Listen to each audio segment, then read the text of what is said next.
afraid the district attorney won't recognize Miss Richards when he finds her a withered mummy. The commissioner's been alibying his failure to turn up anything in these Purple Death murders. You remember the commissioner and I have cleaned up crime waves in this town before. Yes. That mysterious Captain America did most of your work for you. I feel certain that this new crime wave will bring him out of hiding to help us.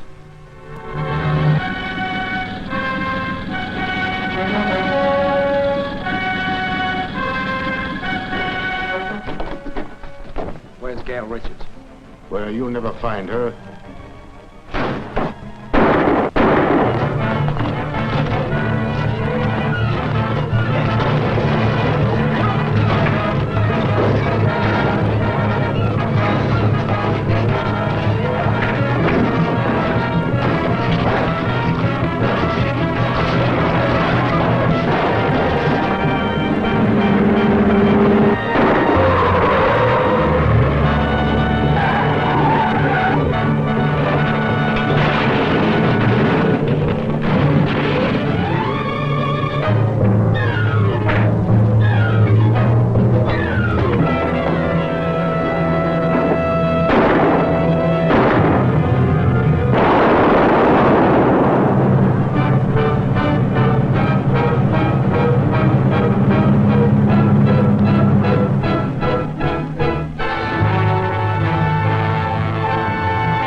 This is the voice of the scarab, Wilson. I command you to drive your car over the cliff.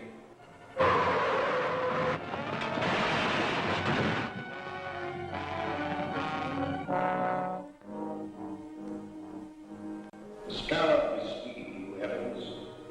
You have reached the end. You will walk to the window and step out into eternity.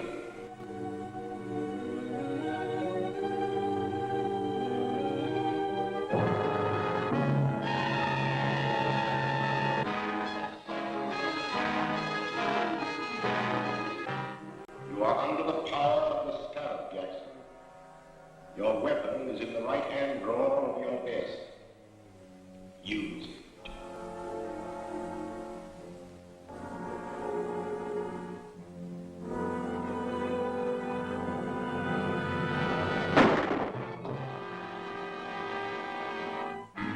The death of Harold Jackson, well-known attorney, is another link in the chain of mysterious crimes known as the Purple Death Murders. In each case, a subtle, unknown poison has been found in the bloodstream of the dead man, and each victim clutched in his hand a jeweled scarab. The scarab, ironically, was the symbol of eternal life among the ancients. It is significant that all of the murdered men were actively or financially connected with a recent scientific expedition into the ancient Mayan ruins of Central America. The authorities are completely baffled, and the mayor has called District Attorney Grant Gardner to appear before a meeting in the office of Police Commissioner Dryden. Well, Mr. Mayor. And how are you, Commissioner? Hello, Grant. The commissioner's been alibying his failure to turn up anything in these Purple Death murders. What are your excuses, Mr. Gardner? I don't make excuses. But I do have a definite plan. And that is? I'd rather not discuss it now. You'll have to be patient. You remember the commissioner and I have cleaned up crime waves in this town before. Yes, but that mysterious Captain America did most of your work for you. If we could only contact him now. I feel certain that this new crime wave will bring him out of hiding to help us. And I hope so. We're up against a new type of scientific criminal. One that we'll never find in the usual haunts of crime.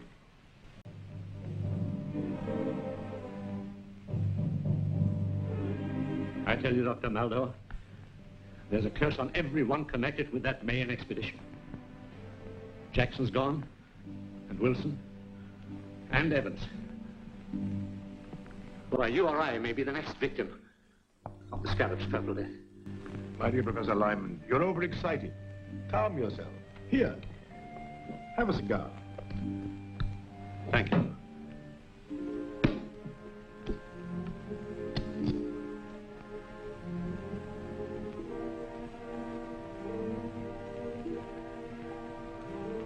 Sit down, Professor, sit down. If there is an ancient curse upon us, this scarab who invokes it must be peculiarly mercenary. These men you have named are known to have withdrawn large sums of money from their banks just prior to their deaths. That's true.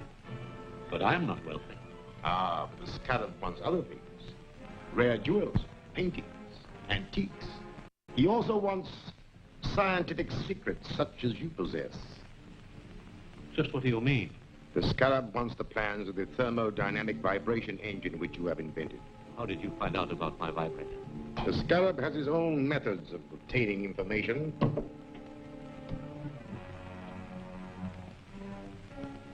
You? The Scarab? Yes. I'm the scarab. It is my vengeance which is striking at all of you. It was my expedition. I uncovered the secret information and laid the plans which made it successful. And how was I rewarded? I was made the curator of an insignificant museum, while the rest of you received the fame and wealth that should have come to me. You can't touch that phone. Sit down. For the short time you have to live, your mind is completely under my control. You must obey my commands. You are a slave of the Purple Death. Purple Death? But how? The fumes from this cigar. I want to know more about the vibrator. It is a device for harnessing light and sound waves into a powerful force which will disintegrate any known material. That could be used by me as a powerful weapon of destruction. Yes. Splendid. Where are the plans? At home. In the safe. Write down the combination.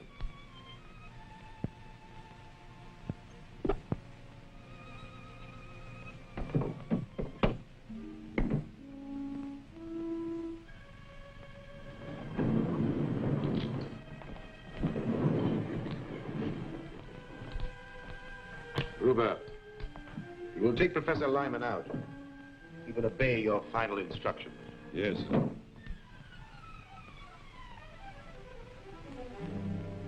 Step this way, Professor.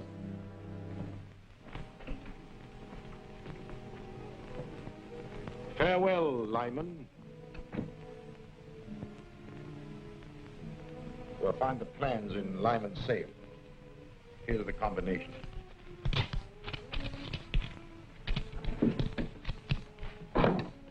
And take these purple death bombs with you. They'll be silent and effective weapons if anyone interferes. Yes, sir.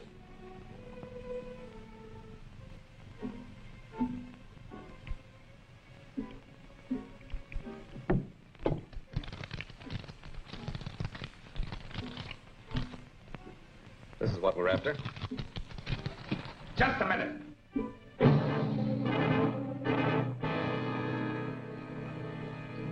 Throw your gun in a corner. You too.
Commissioner Dryden speaking.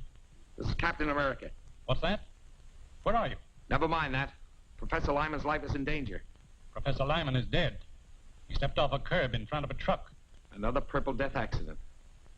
Well, at least I've accounted for one of the gang. You'll find his body at Professor Lyman's house. That's all.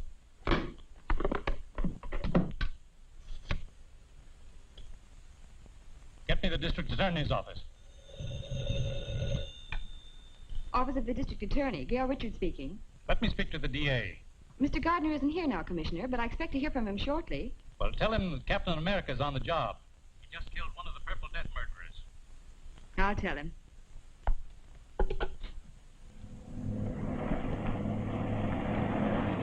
Calling Captain America. Come in, Gail. Commissioner Dryden just told me the news. Do you need any help? I will as soon as I get back to the office. Have Davis there. I have an important clue for him to analyze. Right. He'll be here. This stuff is distilled from the cypripedium, a little-known orchid. Highly concentrated as fumes form a deadly poison which leave those purple splotches on the victim's face. Careful, don't drop it. Is it that dangerous? It surely is. One whiff is enough. Do florists have this cypripedium plant? A few might. It's very rare. Fine. We'll trick the guilty one into showing his hand. Gail, you and I will visit the dealers in rare flowers in the morning. I'm Gail Richards from the District Attorney's office. Yes, Miss Richards. We're trying to identify the plant from which this liquid was extracted. It may help in a criminal investigation.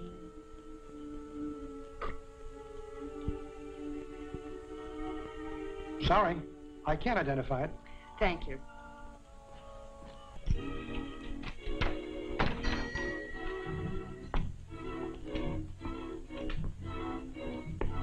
May I help you, miss? I'm from the District Attorney's office. I have a plant extract which we're trying to identify with a murder investigation.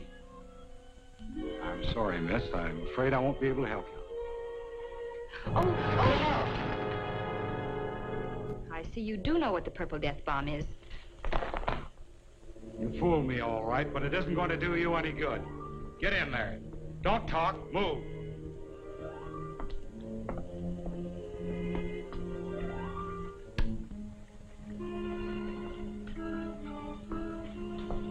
Well, this dame's wise to our setup. Turn around here. Tie her up.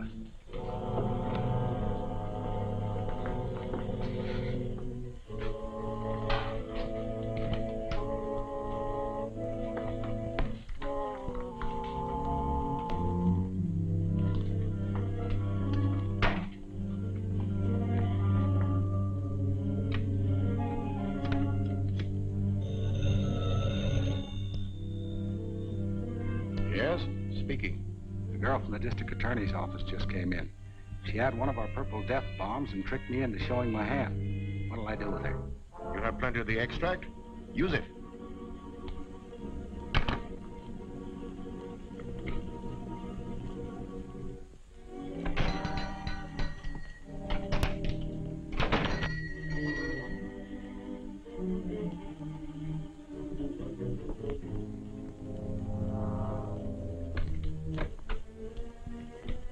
Yes, sir. I'm the district attorney. Miss Richards was to meet me here. I haven't seen her. I'll wait outside.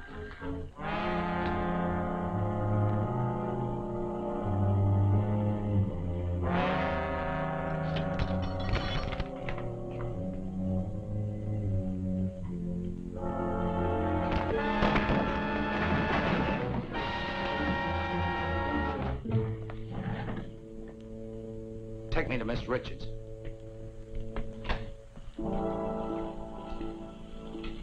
Get on the other side of the room.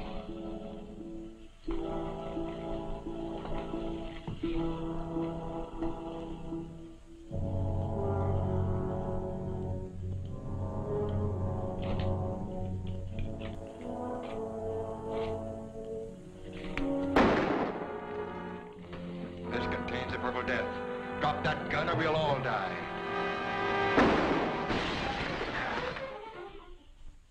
The brilliant action of Grant Gardner, the district attorney, has exposed the source of the Purple Death poison. The cypripedium orchid from which it was derived will be destroyed wherever found.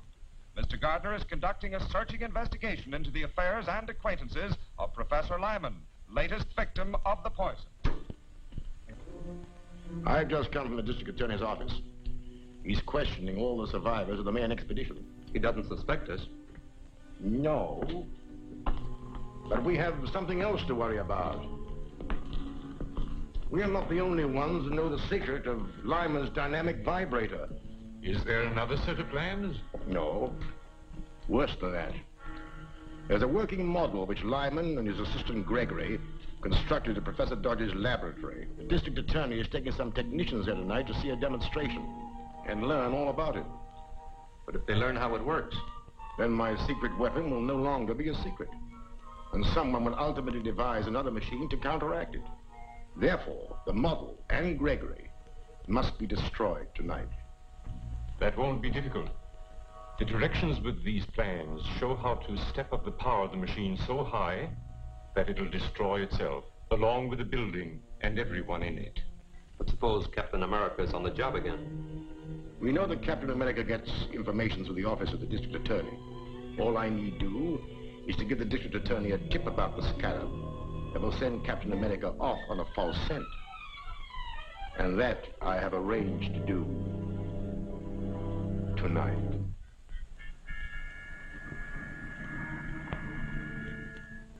This is Eddie, Mr. Gardner. I've got a hot tip on those Purple Death killings. Can you come over? I'm afraid to leave here. Where are you? A 204 in the arcade rooming house. All right, I'll be right over. What's he got? A tip on the scarab. I'll have to see him. I don't like it, Grant. It might be a trap. Don't worry. I'll be careful. I'll phone Gregory that you're bringing the technical men. Go ahead with the demonstration, and I'll be there as soon as I've seen Eddie.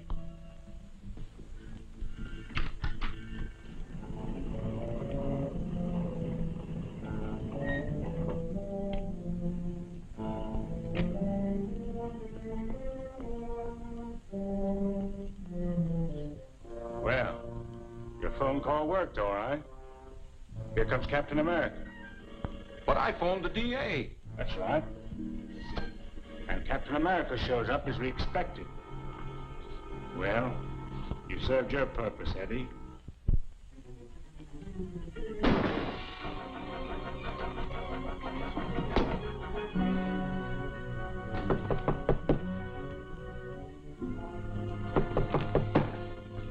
Come in.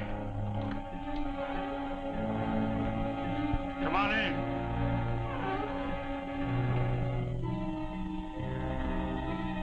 Come on in.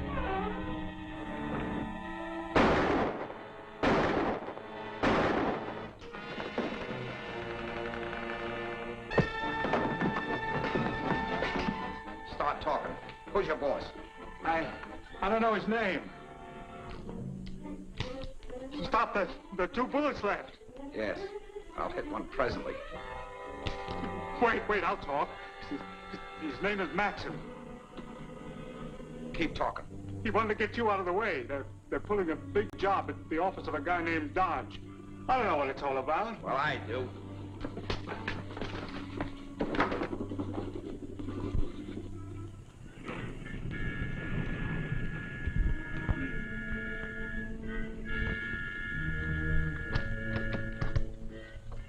Good evening, Mr. Gregory. Good evening, Miss Richards.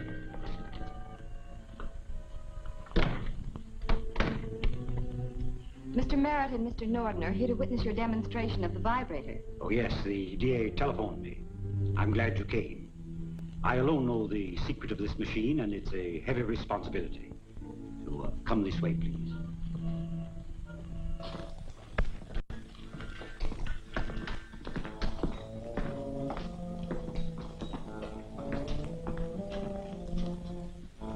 First, I'll show you how the machine works, and then I'll explain its construction.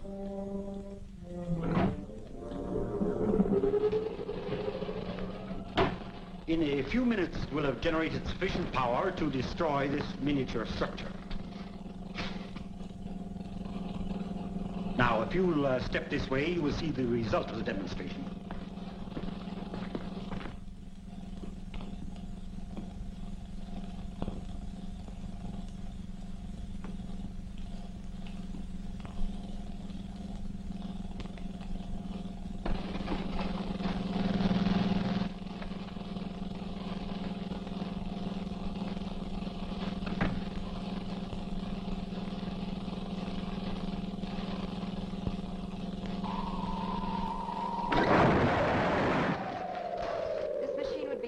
weapon in the hands of the scarab. That's true. And when the plans were stolen from Professor Lyman, they contained instructions for stepping up the machine's power to 100 million volts. A force that would shatter a 20-story building like an eggshell. Gregory's right, gentlemen. We have directions here, and we'll give you a demonstration of what this machine can do to this building. Now, the first one who starts anything gets it. Set the control panel. You can't get away with this. Now, get into the other room, all of you.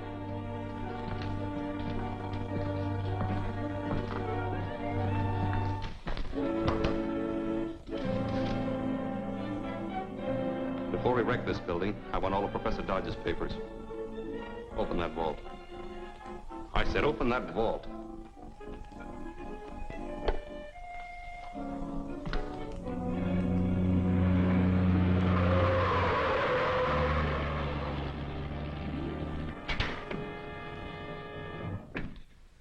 Get him.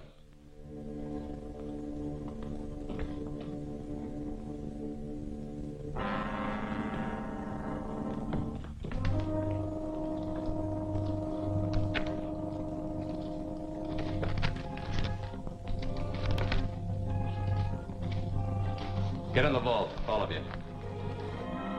This is murder. That's right. Wholesale murder.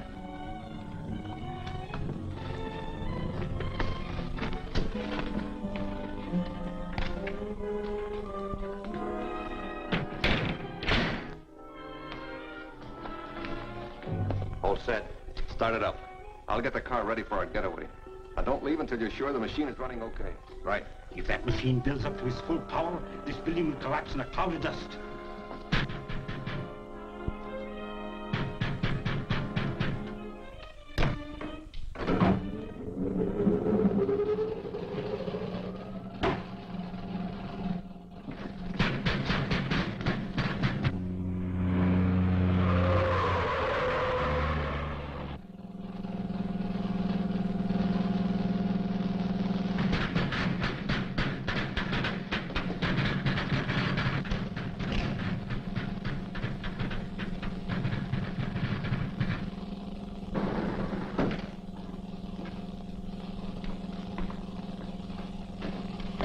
Hold it. Captain America. What's happening in there?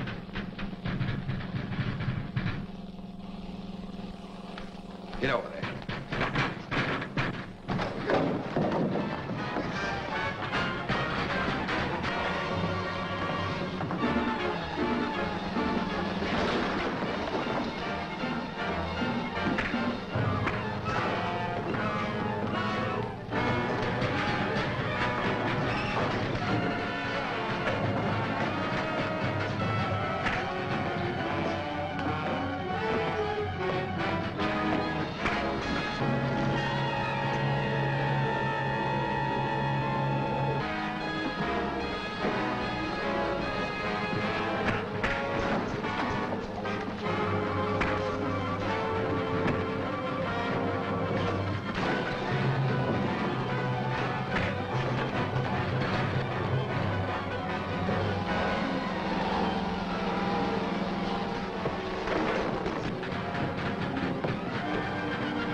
Vibrator. If it isn't shut off, the building will collapse. Get out. I'll try to stop it.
Captain America.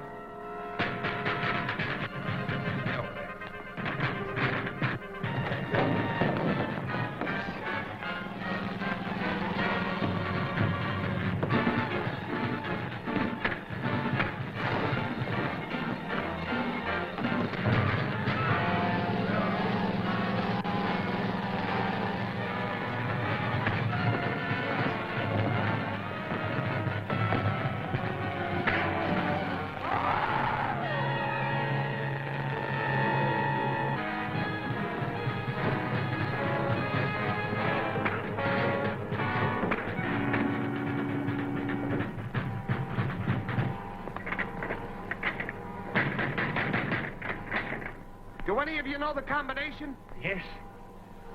Set point at 0. Left to 17. Right to 61.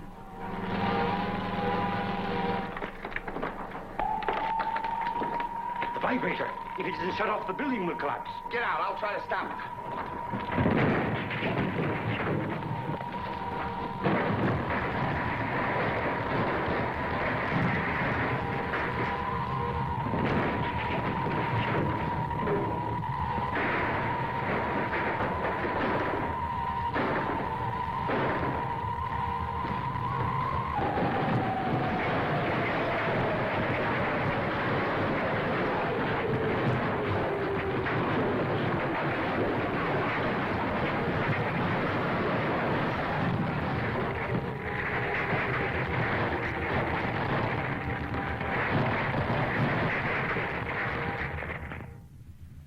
Finest buildings destroyed.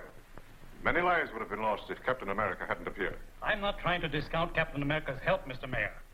I was merely pointing out that the danger is all over now. The stolen plans of the vibrator were destroyed, along with the only 2 criminals who knew how to operate it. The Scarab is completely disarmed. I'm afraid that's not entirely correct, Commissioner. You know that Matson got away with most of Professor Dodge's papers and plans. What were the plans?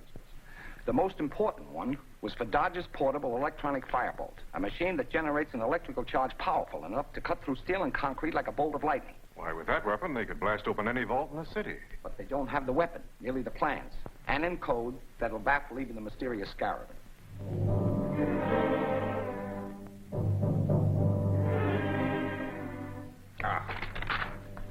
We're getting nowhere. Professor Dodge is clever. The plans are impossible to decode. We've got to decode. With the electronic firebolt, all the wealth and art treasures of the world will be mine. Well, since we can't break the code, I shall have to persuade Professor Dodge to do it for us. But Dodge is under police protection. The authorities are the only ones who know where he is. They won't stop me. I'll get that information from the DA's most trusted assistant, Miss Gail Richards.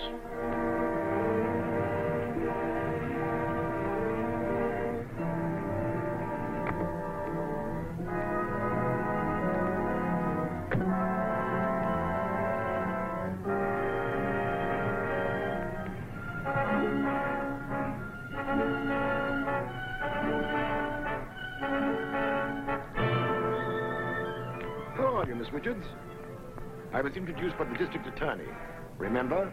Of course, you're Dr. Maldor. What's the matter, Miss Richards? Your ring. It's sharp. It scratched me. For a purpose, Miss Richards.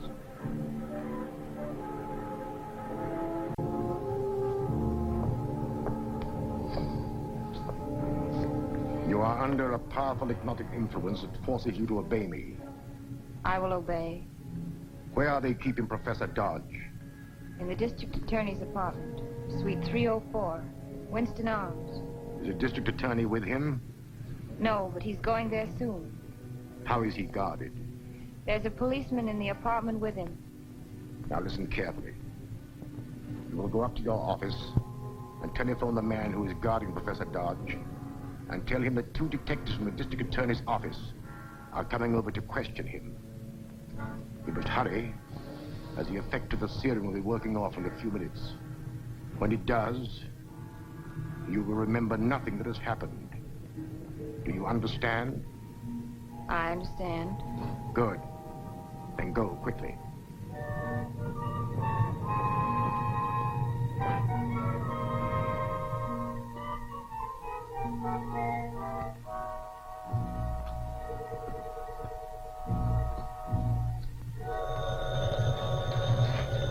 Professor Dodge.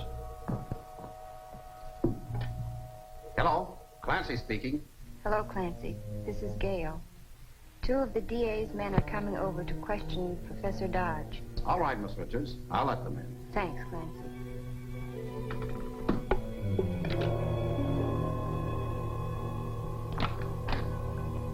Hello, Gail. Say, what's the matter? I don't know. I feel dizzy. What you need is fresh air. Suppose you drive over with me to see Professor Dodge.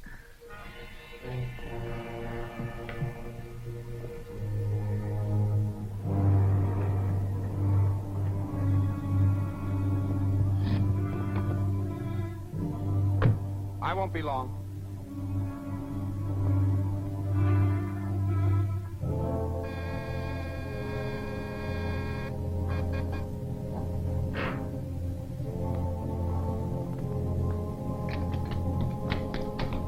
Hello, Clancy. How's everything? You're covered, Mr. District Attorney.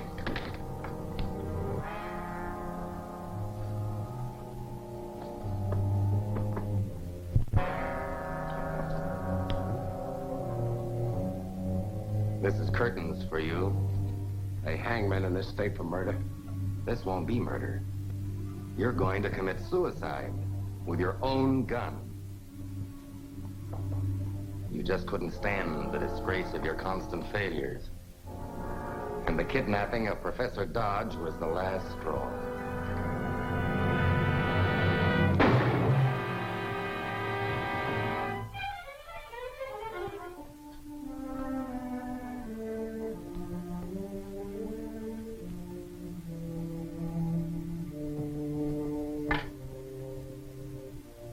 Oak Ridge 631.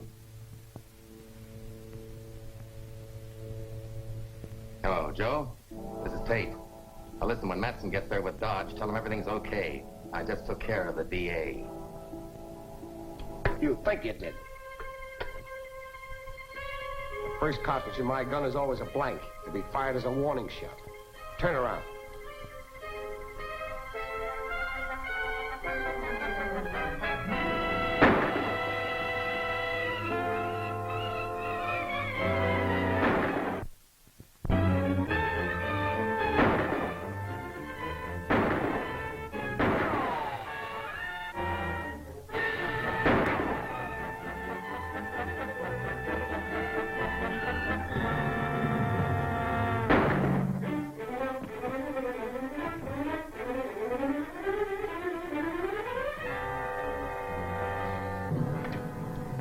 This is the district attorney.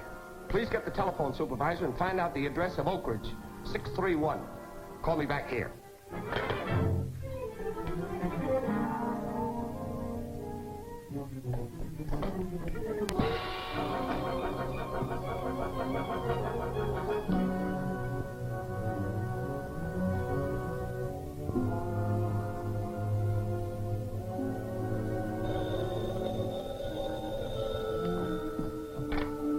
Yes?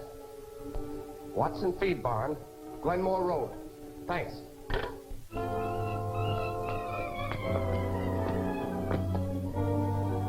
Matson has taken Professor Dodge. I'm going after him. Clancy's up in my apartment out cold. You phone the commissioner, tell him what happened, and then take care of Clancy. Right.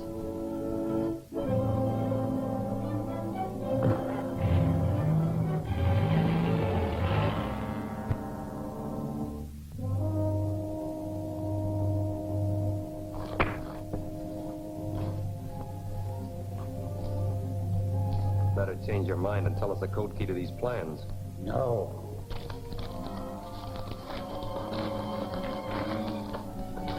Start the tractor. Okay.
Start talking. I'll have to show you in writing. All right. But no tricks.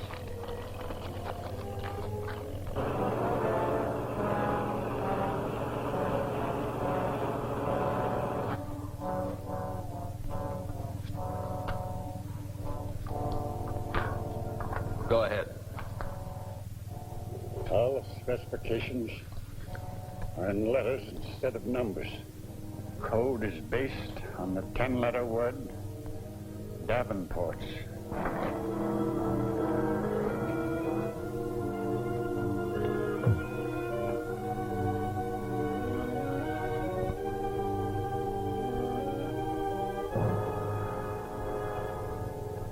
That's all there is to it. This better be right. Tie him up again.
What happened before I arrived, Professor Dodge? They forced me to reveal the code key to the plans for my electronic firebolt. With that machine, they can break into any safe or vault in the country. Well, that's probably just what they plan to do.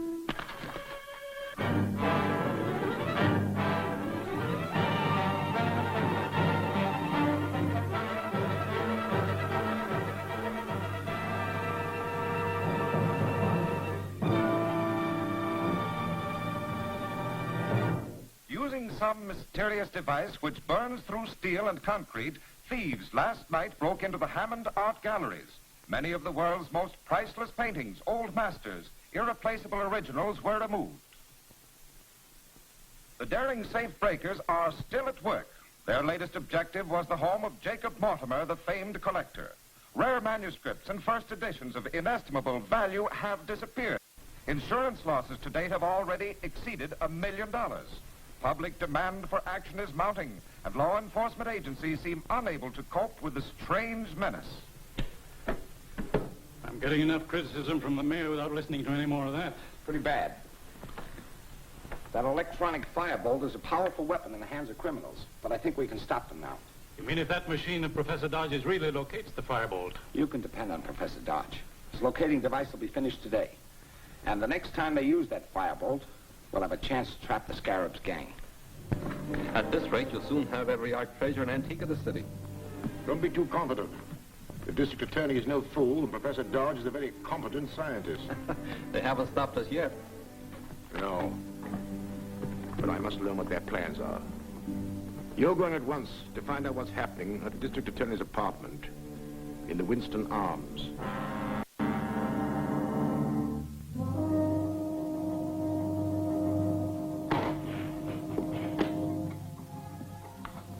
Finished?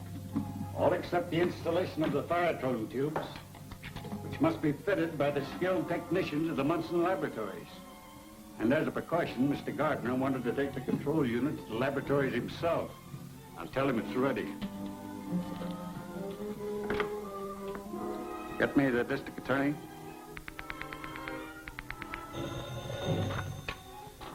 District Attorney. This is Professor Dodge, Mr. Gardner. The control unit for the firebolt locator is ready for the lab work. Excellent. I'll be there in an hour to pick it up. Looks interesting, Professor. Are you sure it'll work? Positive, Mr. Gardner. With the Firetone tubes installed, we can locate the electronic firebolt wherever it is used. I'll take this to the laboratories, get the tubes installed, and be back here before dark. Clancy, you better stand guard out in the hall. Yes, sir.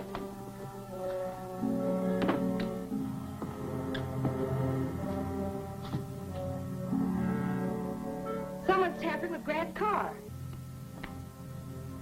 I've got to warn him.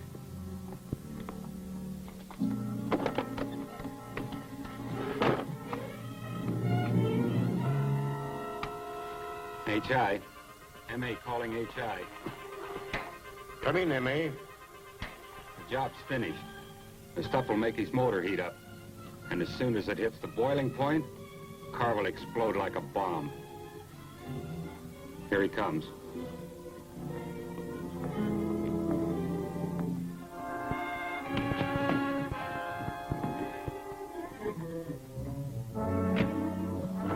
He's pulling away now.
Patrol. District Attorney speaking. I'm traveling north on Route 50. License 8K5047.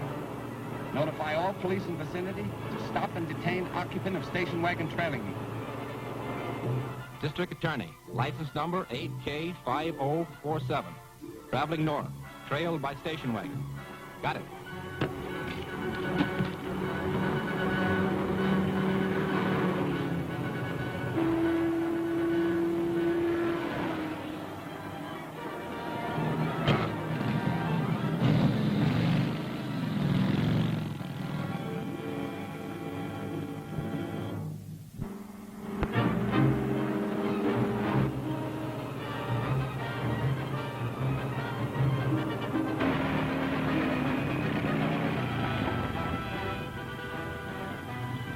DA's office.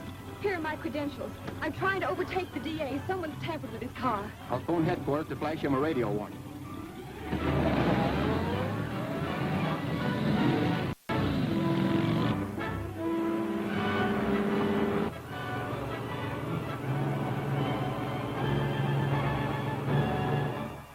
That's right, the district attorney's car.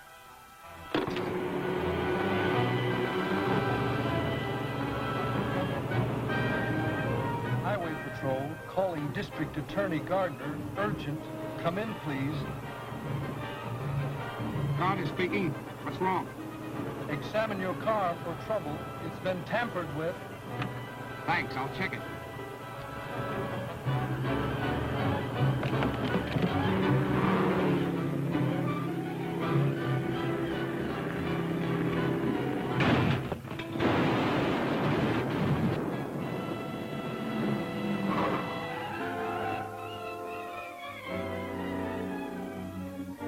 Thank heaven you're safe.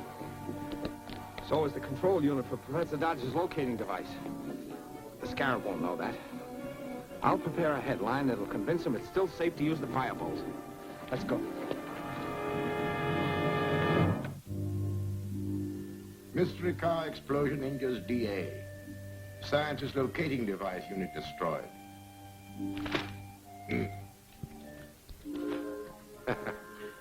So, we were successful. Now we can proceed with our attack on the National Platinum Company's refinery vault without interference of the district attorney. We know the thieves will use the stolen firebolt again.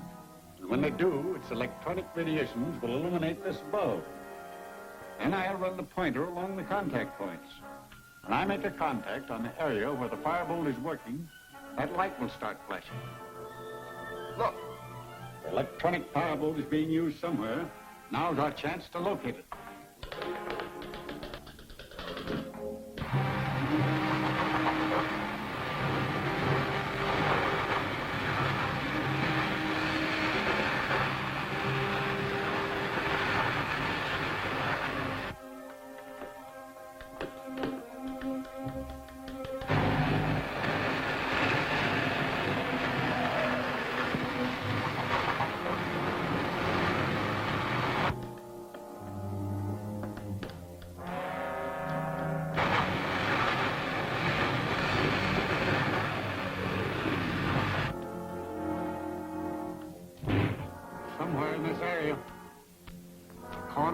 And Belvedere.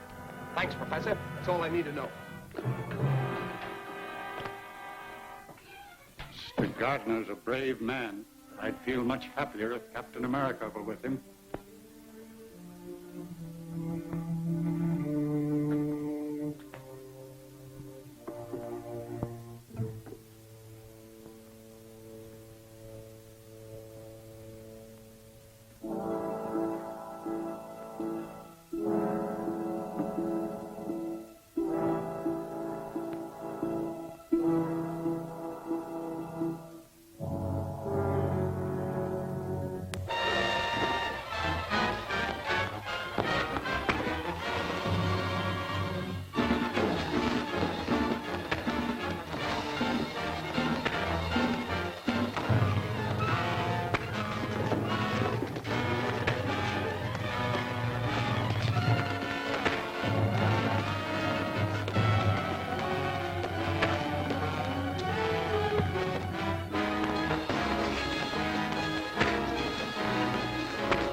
about to get away with the platform when Captain America showed up. Then you lost the firebolt. Yes, and the robot-controlled truck, too. Losing the firebolt is not serious. Since Dodge perfected his locator, it would have been dangerous to use it again. But we must recover that truck at any cost. It would take months to duplicate its robot control and television unit. Let's see where they've taken it.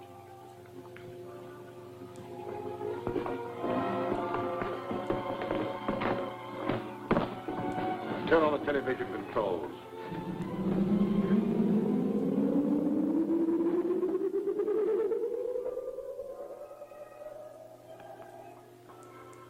Those policemen would follow if we took it now. We must wait until they are removed. Stay here and keep your eye on it day and night. Government Museum, Dr. Maldor speaking. This is Grant Gardner, Doctor. Sorry to call you so late, but something important has just come up. Yes? I just received a phone call from the attorney of the late Professor Lyman. He's reading the will in the morning. Since you and Professor Dodge are beneficiaries, he wants you both to be there. I'll be glad to attend. What time is the meeting? 10 o'clock in the morning at the Lyman residence.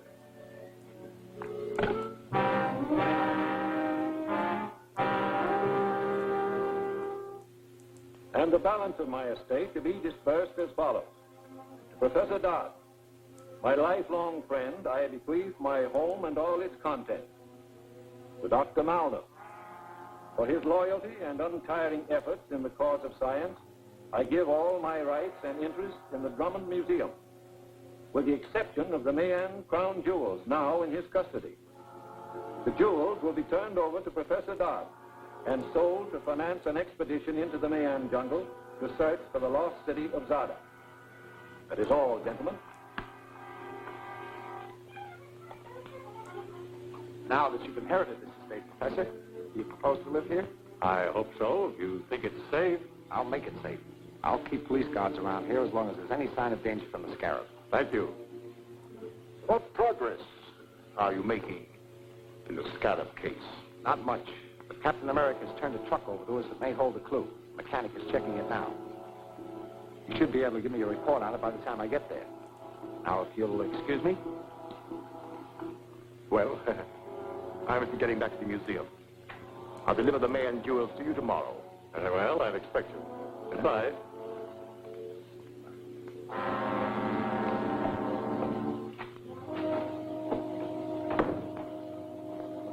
What happened? Oh, they treated me as they always have. Lyman willed me his interest in the museum, which I already control. His only possession of any real value, the Mayan jewels, must be handed over to Professor Dodge tomorrow. Of course you intend to give them to him? Oh, certainly, certainly. That is, if Professor Dodge is still alive. Is he still staying at the DA's apartment? No, he's at the Lyman house with a strong police guard. It would be easy if you only had a robot-controlled truck. Exactly. Come in quick. They're checking the truck. What do you make of it? Well, there are some details that I can't figure out, but it's robot controlled. With a device something like the automatic pilots used in planes, it can be driven without anyone at the wheel. How is it steered through traffic? I can't tell exactly, but a controlling device would have to be nearby, perhaps in the car following. You didn't find a television unit concealed in the roof. Thanks very much. If it's robot-controlled, why haven't they driven it away from here? 2 motorcycle officers would have followed it. I'll fix that. Then they can take it whenever they want. And when they do, I'll be inside. All right, boys. I'll take over now.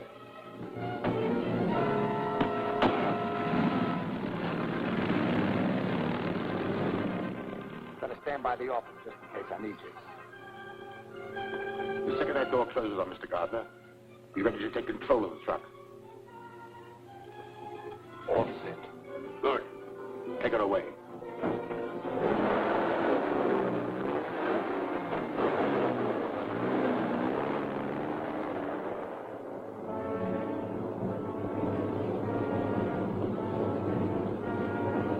Take her to the 10th Street garage.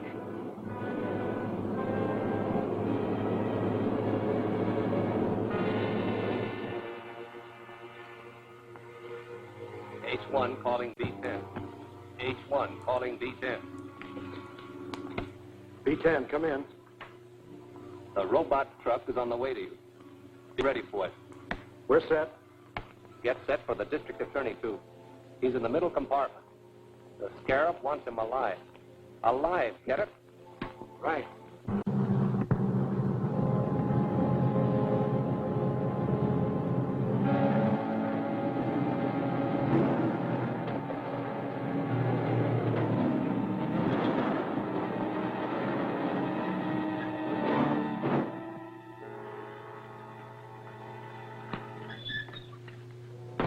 Come out, Mr. DA. We've been expecting you. I see. A reception committee, huh? We're just the doorman. The committee will take care of you later. Tie him up.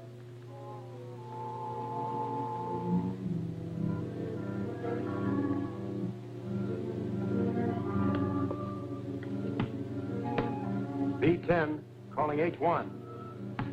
Go ahead, B10. Everything's okay? Yes, I know. We're watching you. Now put a load of explosives in the truck. We're going to crash it into Lyman's house and finish off Professor Dodge. What'll I do with the DA? Keep him there. The scarab will attend to him personally.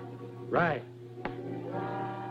We'll put enough explosives in to blow Dodge and the house clear off the map.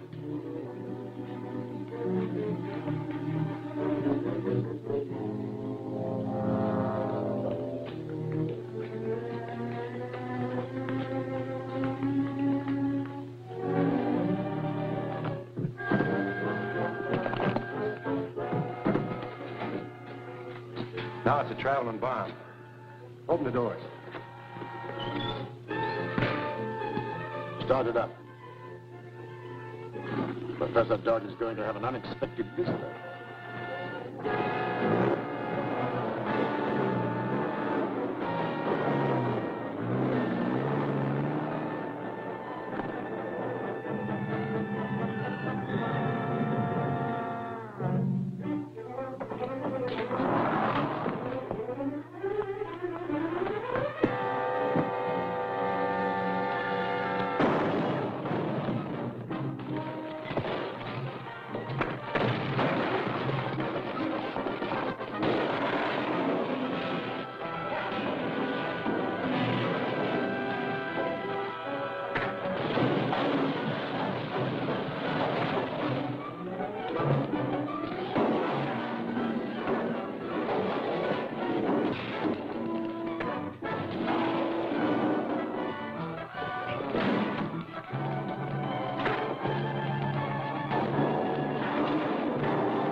America. Give me that wheel.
Captain America, give me that wheel.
German Museum.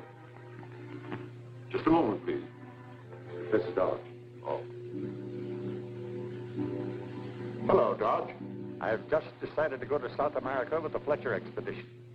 We're leaving tomorrow on the Hermosa. I can't stand being under the constant threat of death from the scarab. Yes, I know. I've read the papers. You've been through a terrible ordeal. Is there anything I can do? Yes, my ship sails at 4 in the afternoon. Could you bring me the main crown jewels in time for me to turn them over to my dealer? Certainly. I'll be there in good time. Is there anything else? No, thank you. The district attorney is attending to all the arrangements. He's keeping a police guard here until I leave and furnishing an escort to the pier. Fine. I'll see you tomorrow.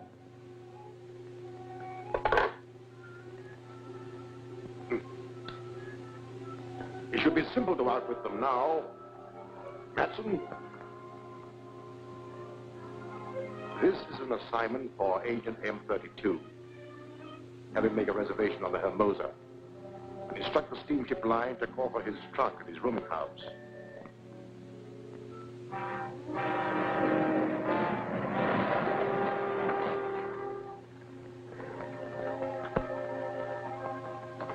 Come in, Doctor. Thank you.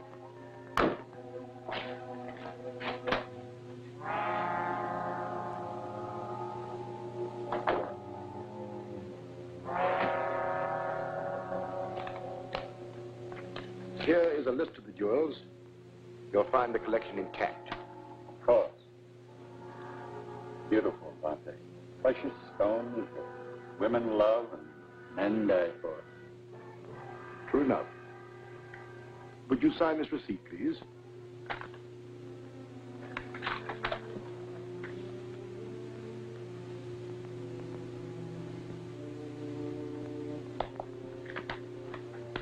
Thank you. I hope your trip will make you forget the horrible experiences you've had. I'm sure it will.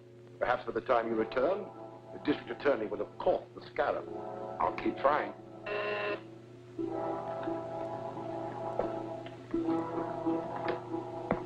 Hello? Have them drive in. I'll check their credentials at the house. It's the expressman for your baggage. Well, bon voyage. Thank you, Doctor.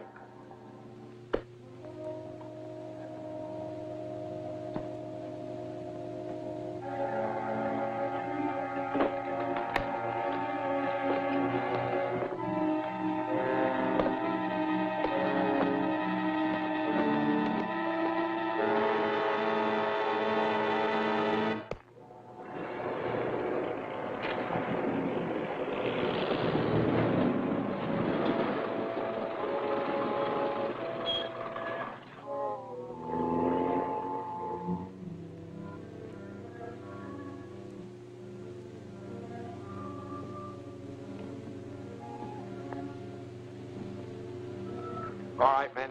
The baggage is in the hall. All right.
Sergeant, Professor Dodge has been murdered.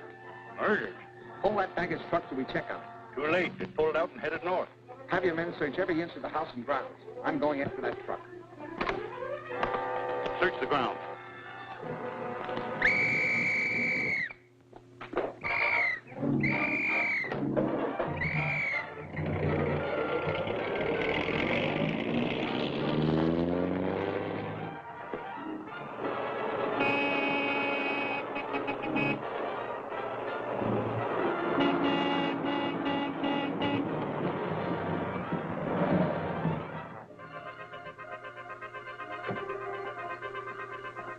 I want to take a look inside this truck.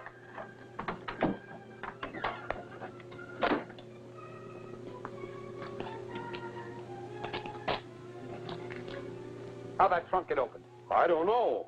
It was closed when we put Mr. Dodge's baggage in. Dodge has been murdered. And the man who did it hid in that trunk and then got out somewhere along this road. Who shipped it?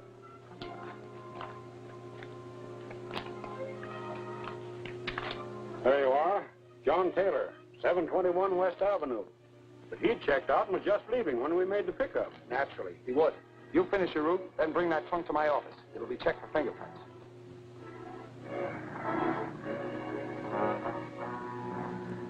Did you have any luck, Chief? Yes. Get me the police commissioner immediately. The fingerprints on the trunk identified Taylor as Lefty Harper, a criminal with a long police record. I'm going to start a search for him. Hello? Oh, hello, Commissioner. I want a dragnet thrown out for Lefty Harper, alias John Taylor. He was found dead in his car half an hour ago, shot through the head. Where's the body? At the morgue. The car is downstairs back at police headquarters. We looked it over. The plates and registration slip are phony. But we did find a service station sticker which might be a lead. Good. What's the address? Allen's Gas Station, 5th and Manchester. Gail can check that for us. I'll meet you at the morgue. Yeah, I serviced that car and delivered it around the corner to the Fiber Box Company. Thank you. I'll go there. Taylor worked here a week or two and then quit. That's all I can tell you. I see. May I use your telephone? Sure.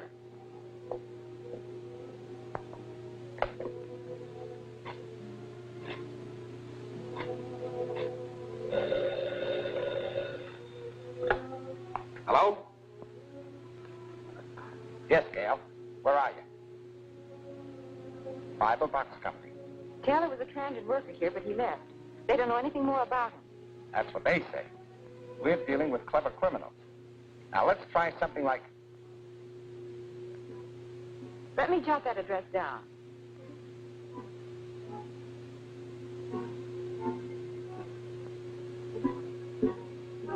I'll go right over. Thank you.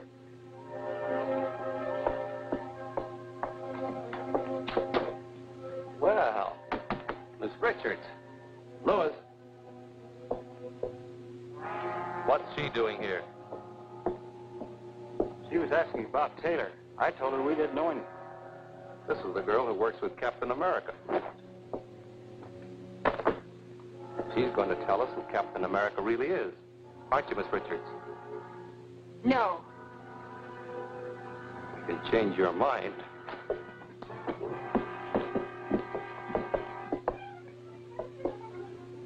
Show her how that paper cutter works.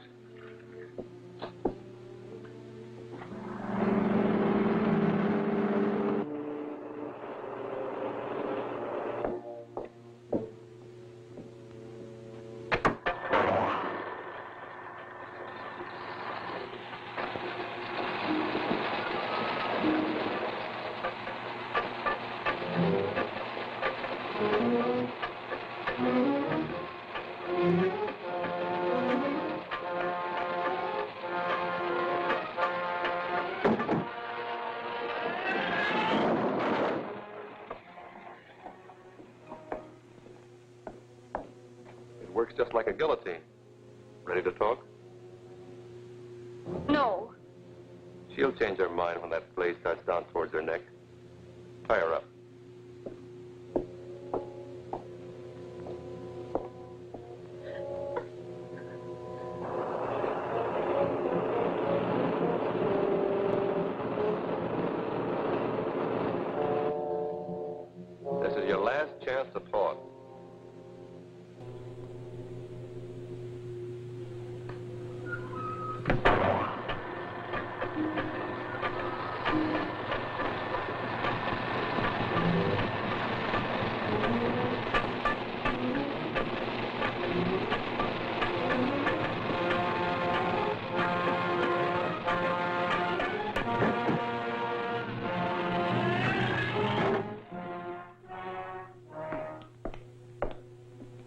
He's got more nerve than I figured.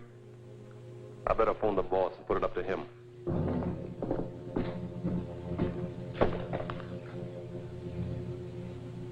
Lois, who used this phone last? The girl. She left the connection open so they could hear us. We've got to get her away fast. Halt! Captain America.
Lois, who used this phone last? The girl. She left the connection open so they could hear us. We've got to get her away fast. Halt! Captain America.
Either the district attorney and Captain America are one and the same man, or else they're working very closely together. The girl called the DA's office and left the phone open so they could listen to us.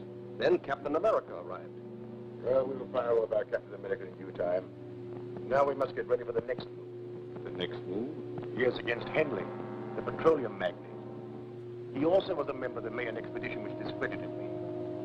I've sent him an extortion note, which he's sure to take to the district attorney. And we must learn what the DA intends to do about it.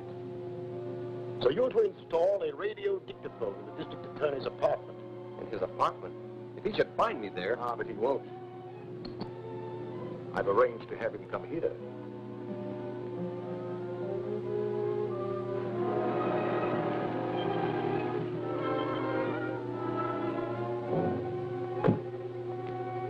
Shine, sir? Not today.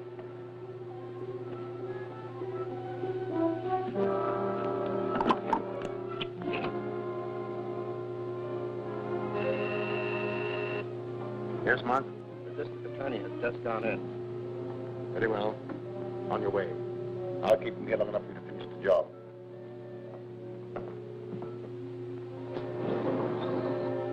In the library. Come in. Hello, Doctor. How are you, Mr. Gardner? It was good of you to come. I realize you're a busy man these days. Have a seat. Thank you. I'm very busy, but I knew you must have a good reason for wanting an interview. Thank you, I have. The National Academy of Science has asked me to prepare the material for biographical articles on the members of the Mayan expedition who have been murdered.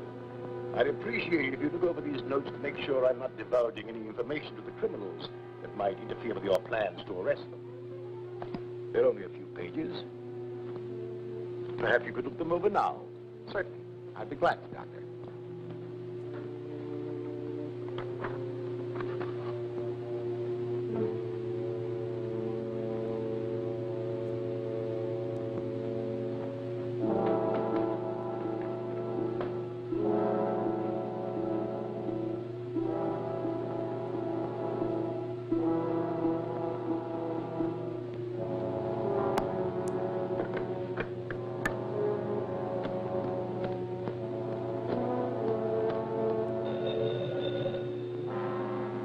Yes?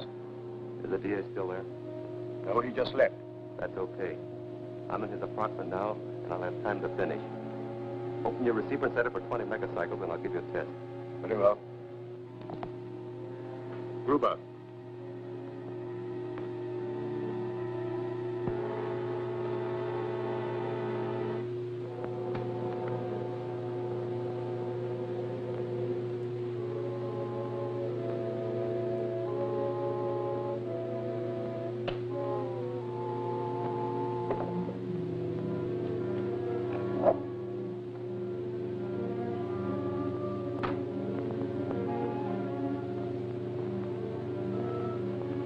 Calling H1.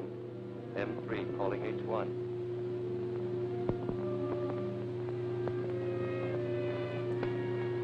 Hello, hello, hello, hello. Yes, we heard it. It's okay. Now get out of there quick. The DA may be back any minute. Right.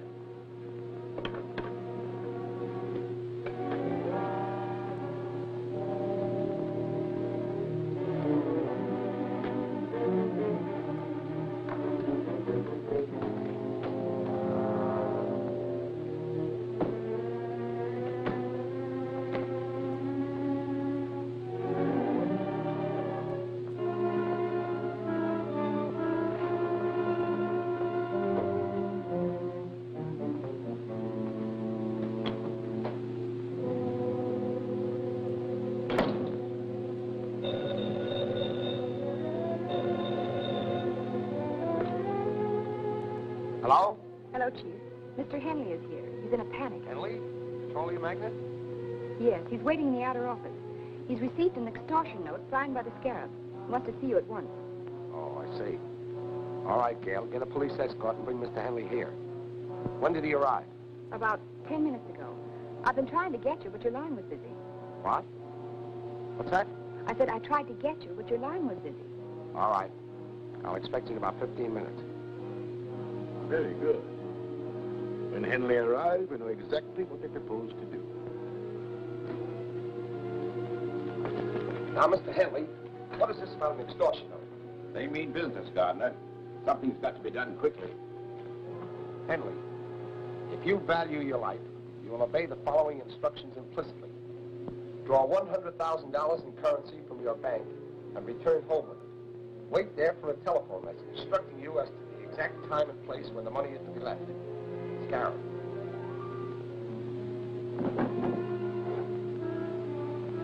How did you receive this? It was pushed under my door. Do you intend to pay this money? Of course I intend to pay. It's my life I'm buying. I consider it worth the price. I'll consent on one condition. You are to remain on the police guard, and Miss Richards will deliver the money. That's satisfactory. Will you try and capture the extortionists when they come for the money? That won't be necessary. We have a specially constructed carrying case for just such an occasion as this. It has a secret compartment containing a radioactive cell, which keeps sending out a signal. By means of triangulation, we can locate the case wherever it is taken. Perhaps to the headquarters of the Scarab himself. I'll take care of the mechanical spy. We'll take every precaution to protect you. But remember, we're probably dealing with a homicidal maniac. You call me at my office as soon as you learn where the money is to be delivered. I will. We'll walk you to the elevator. Now the homicidal maniac will plan a counterattack. Bye. Good luck. Thank you.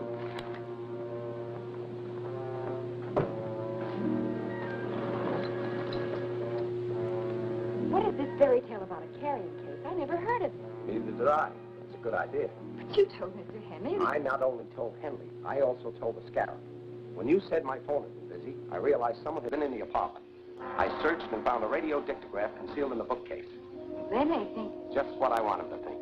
That we're depending on the phony locator to trace them. So they won't expect us to try any other scheme. So that's it. Yes. And as soon as we learn where to leave the money, I'll start. You go to Henley's, pick up the case, and take it to the location designated.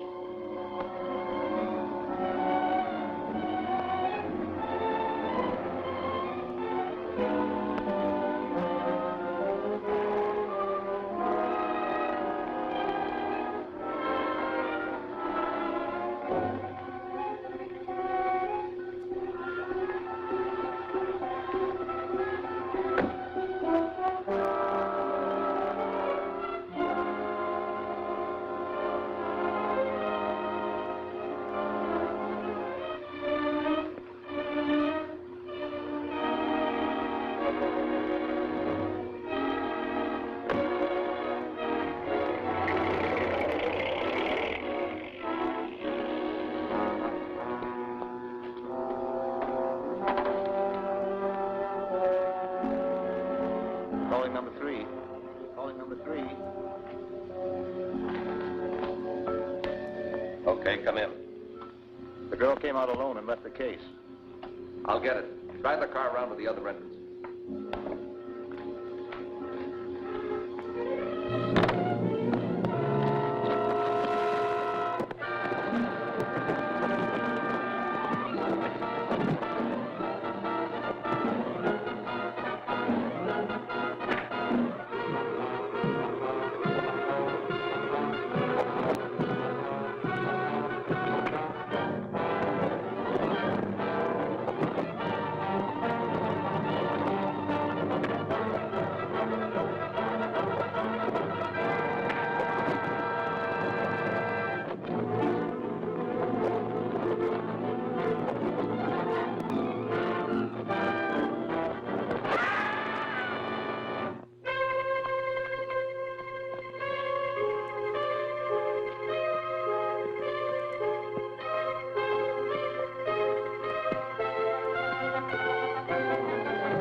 this case and drop it down the shaft at the end of the tunnel. Okay.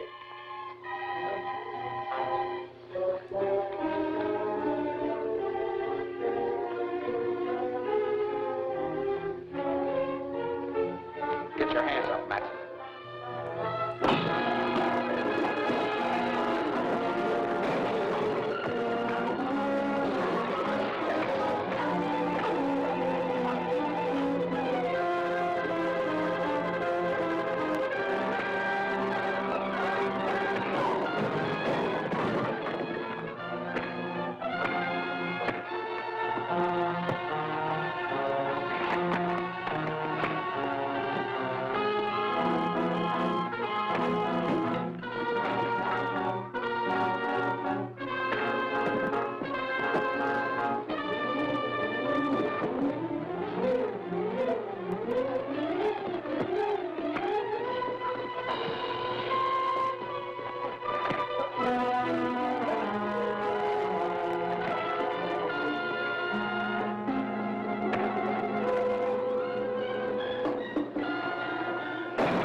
Take this case and drop it down the shaft at the end of the tunnel. Okay.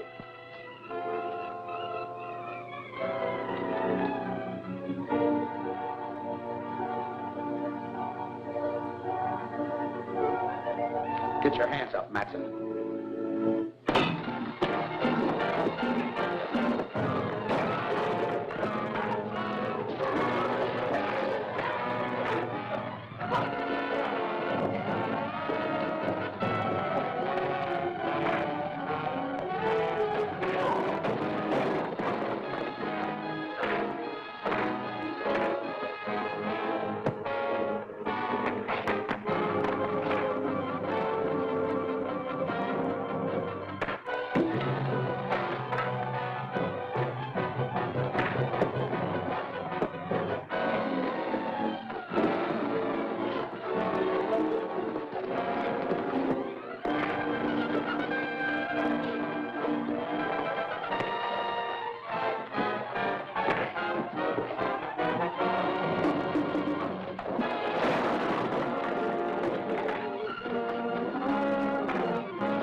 Yeah. I took it right from under Captain America's nose and finished him off at the same time. You should have gone down the shaft to make 7. Anyhow, we got the money and outsmarted the district attorney. Perhaps. Ruth is checking now. We're right. The money is hot. District Attorney tricks Scarab. Extortion money useless. The District Attorney's office has just announced that the extortion money delivered by J.C. Henley, wealthy oil man, to the criminal gang headed by the Scarab is useless to them. The serial number on every bill was listed. Banks and business houses have been notified to keep a sharp lookout and phone the police at once should any of the money be presented. A list of the serial numbers will be found on page 3. In my last note to Henley, I warned him he would suffer if he failed to obey my instructions. Now I shall demonstrate to him what it means to disobey the Scarab. Matson, proceed with our original plan. Yes, sir. How soon can you be ready to strike? By tonight.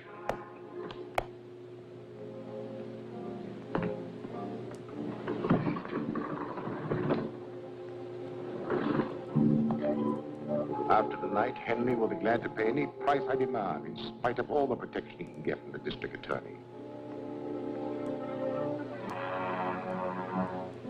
And although your trick to prevent the use of the money was successful, you will soon learn how dangerous it is to disregard the Scarab's orders. Scarab, when did you get this note? It slipped under my door about an hour ago. You know, I was a fool to take your advice. I should have paid the money without any strings and had it all over with. What assurance do you have that the Scarab would have stopped with one demand? Once you start paying extortion money, there's no end to it. But this second note doesn't ask for money, it just threatens me. Oh, I want to help you, but, well, I've got to consider my own safety. I've considered that too, and made arrangements to keep you right here in my own apartment under guard. But neither you nor any member of that Mayan expedition can be really safe until the Scarab and his gang are run to earth. Of course, you're right. It's a hopeless task. Not exactly. This was in the pocket of the man found at the mine. Just a card from a used car lot. It isn't much of a clue. No, but it does indicate that the dead man has had some connections with the used car lot.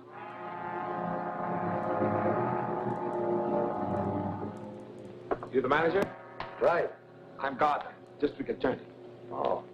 Sit down. Thank you. What's on your mind? Have you ever seen this man? Why, yes. I sold him a truck the other day. What type? Panel job. I've got the specifications right here. Funny thing about it, too, he had me looking for several days. Had to be just right. Nothing else would do. Here. 18 feet long, 5.5 wide, 8 high. Double doors in the back with 12-inch window in each. License number? XM 7643. Was it in condition to be driven away? No. My tow car delivered it to a garage on the other side of town. Which garage? I don't know. The night man made the delivery. I'll ask him when he comes on tonight. Phone me the address of that garage as soon as you can. I'll be waiting in my office. Sure.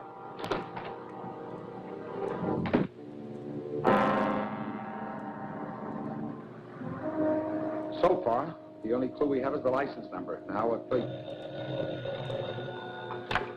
Hello? Just a moment. It's for you, Chief. Hello? Hello, Mr. Gardner. I have the information you want. It's Martin's garage on 5th Street. That's right. Martin's garage.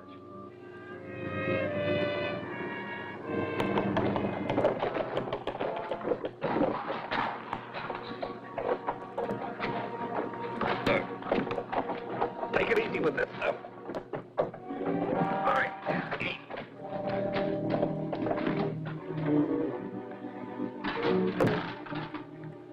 This sure looks like one of the real company trucks. Yeah, good job. That's exactly like the one used at Henley's plant. Hurry up. I'm supposed to be on my way to the oil plant now. Hey, what about Barton? He's getting the blueprints. I'll pick him up on the way. Slide the door back, will you? There.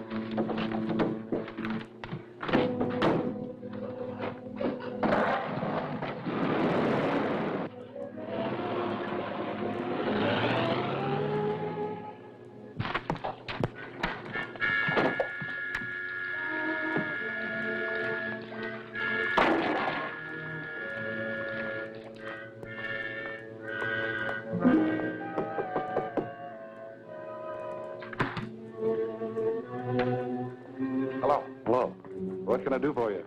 I'm the district attorney. I'm looking for a large panel truck. Well, we don't sell trucks. We only fix them. You misunderstand me. The large panel truck was towed in here the other day for repairs. The license number is XM7643. Oh, yeah. It needed a new motor, and we didn't have any, so we turned down the job. The owner took it someplace else. You don't know where it was taken, do you? No, I don't. And you didn't do anything at all to it? No, not a thing. You don't mind if I look around, do you? Oh, go ahead. Help yourself. Thanks.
Get inside. Phone for some of our men. Check the place carefully. Is the truck in there? No, but they stenciled it with the name of Henley's Technogas Oil Company, so they must be planning to attack his plant. I've got to get out there right away.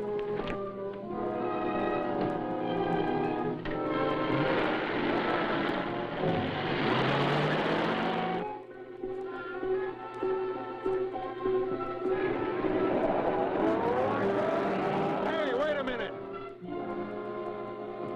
I've never seen you before. New man? Yeah. I'll have to see your pass.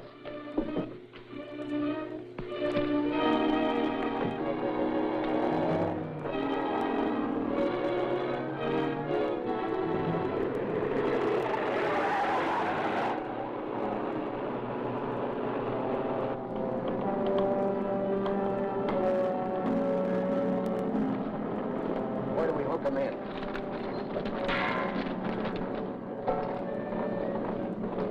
Connected into this pipe. The nitro gas will feed through these pipes into every building in the plant. Wait. There's 200-pound pressure on this line. I'll close the master valves.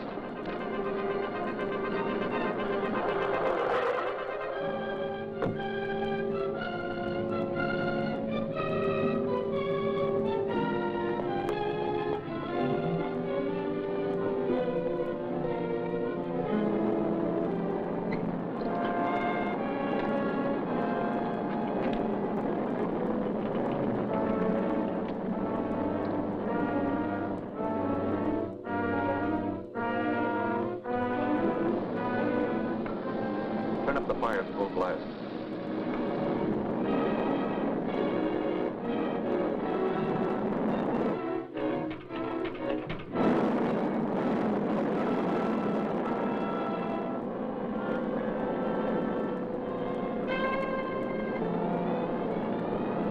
Steam will carry the nitro gas into every building in the plant.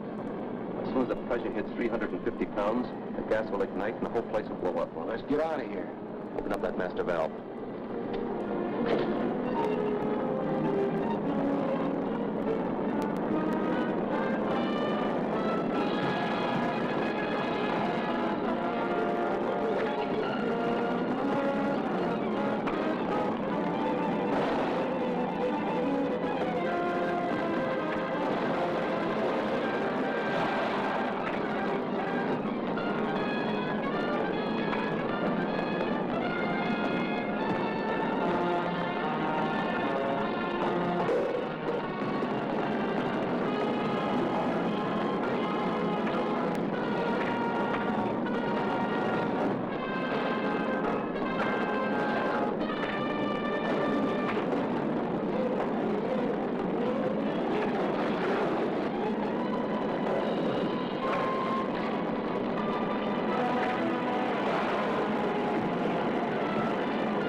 carry the nitro gas into every building in the plant.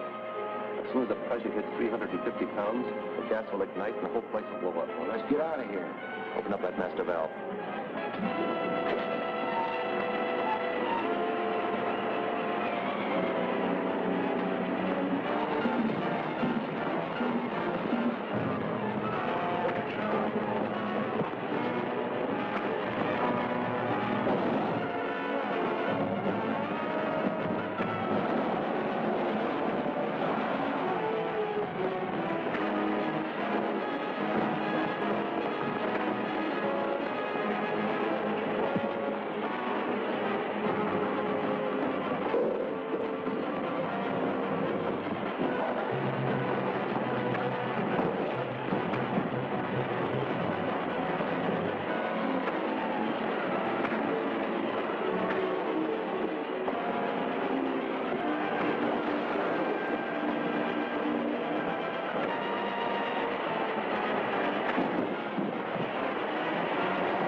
Despite the attempt to blow up the entire Henley Technic Gas Works, only one of the buildings was destroyed, thanks to the timely arrival of Captain America. You should be proud of yourself. Captain America has made a fool of you on every job you attempt. We did our best. But Henley must have disobeyed your orders and squealed to the DA. Yes, Mr. Henley has consistently ignored my warnings. But I'm not beaten yet. This defeat cannot go unchallenged, or none of the remaining members of the expedition will fear the Scarab. What will you do? Eliminate Henley right under the district attorney's nose. Impossible. Henley's kept under close guard in the DA's apartment. There isn't a chance of even getting near him. We don't have to be near him. Thanks to a weapon devised by the ancient Mayan warriors. You mean the Sangari blowgun? Exactly. Our native Mayan agent, Zula, is an excellent marksman with a blowgun.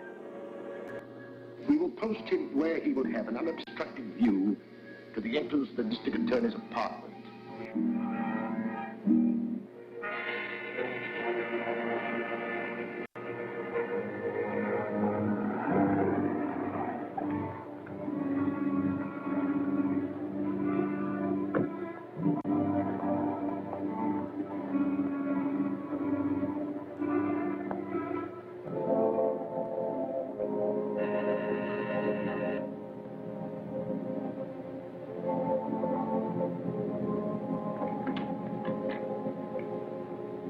Look here, Mr. Gardner.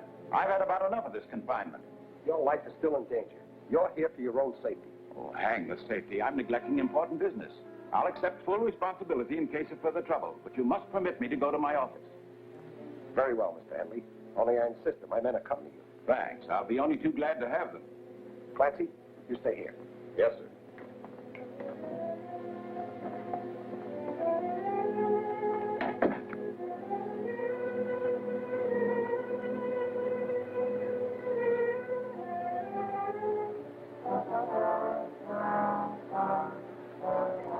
Bring your car around in front of the building.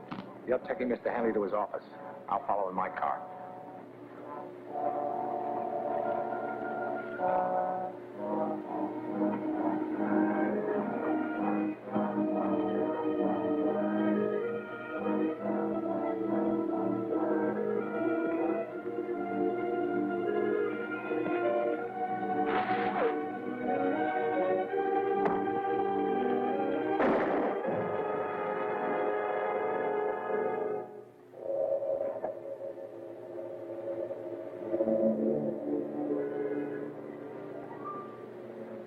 What's that thing? A poison dart. with your name on it. This should convince you that you're still marked for death. Attempt on life of J.C. Henley, industrialist, foil. DA to investigate origin of ancient poison dart weapon.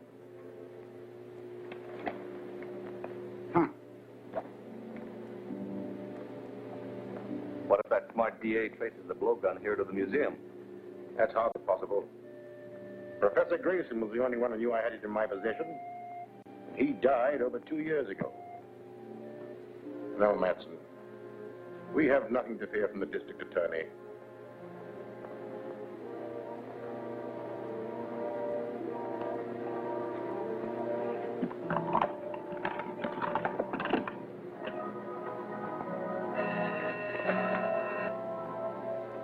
What is it, Mark? The district attorney is on his way in. All right, I'll be ready for him. Get out of sight.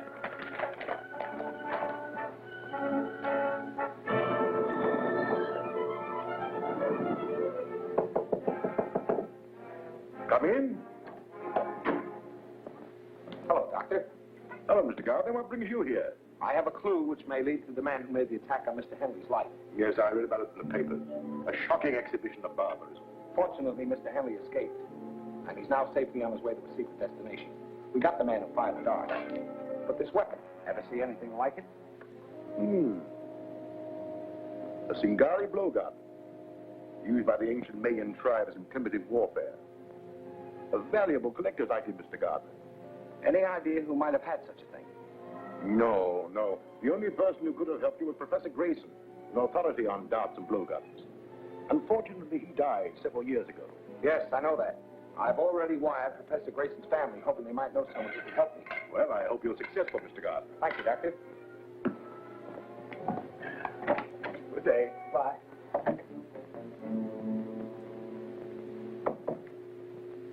Shine, mister? All right, son.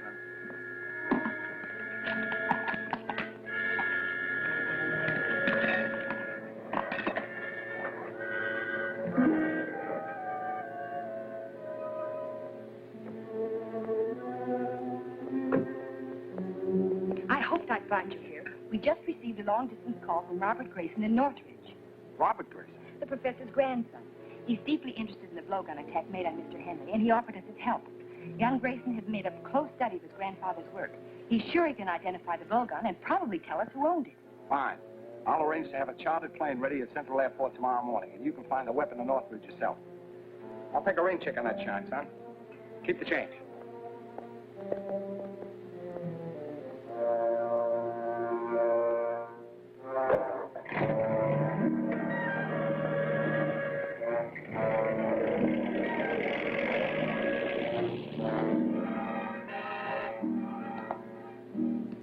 Yes, Mark. Grayson's grandson identified the blowgun. She's flying a chartered plane to Northridge from Central Airport tomorrow morning. That puts you in the spot. We're all in a butt. I thought you said that weapon would never be traced here. Grayson's grandson. I hadn't considered his taking the old man's place. We'd better do something before the blowgun reaches Northridge. We're going to do something before that plane leaves Central Airport.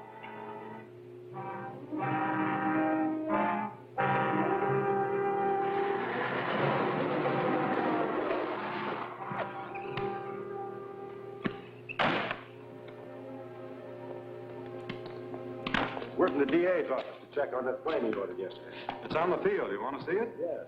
Right this way.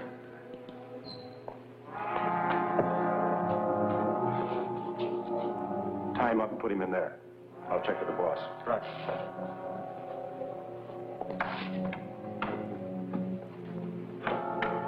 Calling H1. Calling H1. Z1 calling H1. This is H1. Come in. We're all set.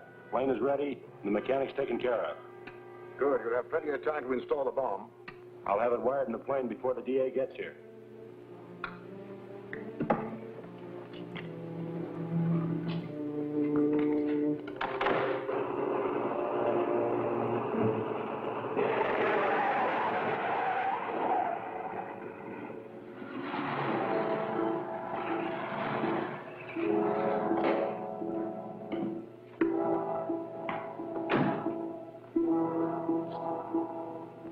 I'm the district attorney. My plane ready? Yes, sir. She's out on the field and ready to go. Fine.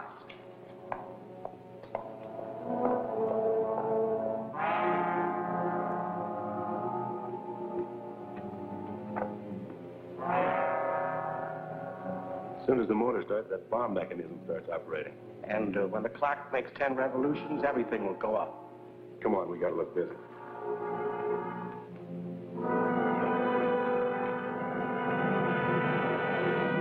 Good luck, Gail. I'll make it all right. Bye. Bye.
I wonder what's keeping the DA.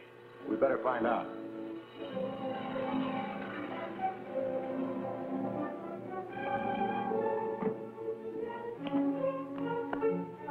It's Captain America.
It's Captain America.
There's a time bomb in the plane that just took off. What's the radio wavelength for that plane? 1575 megacycles. Thanks.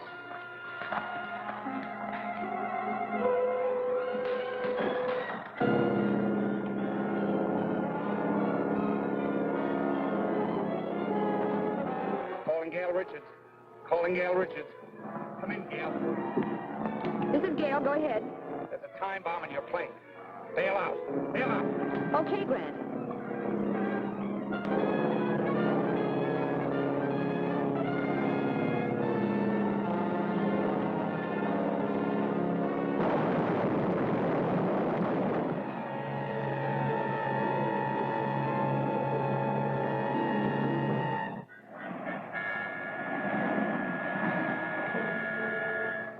Scarab must have feared the blowgun would lead directly to him, or he wouldn't have gone to such extremes to destroy it.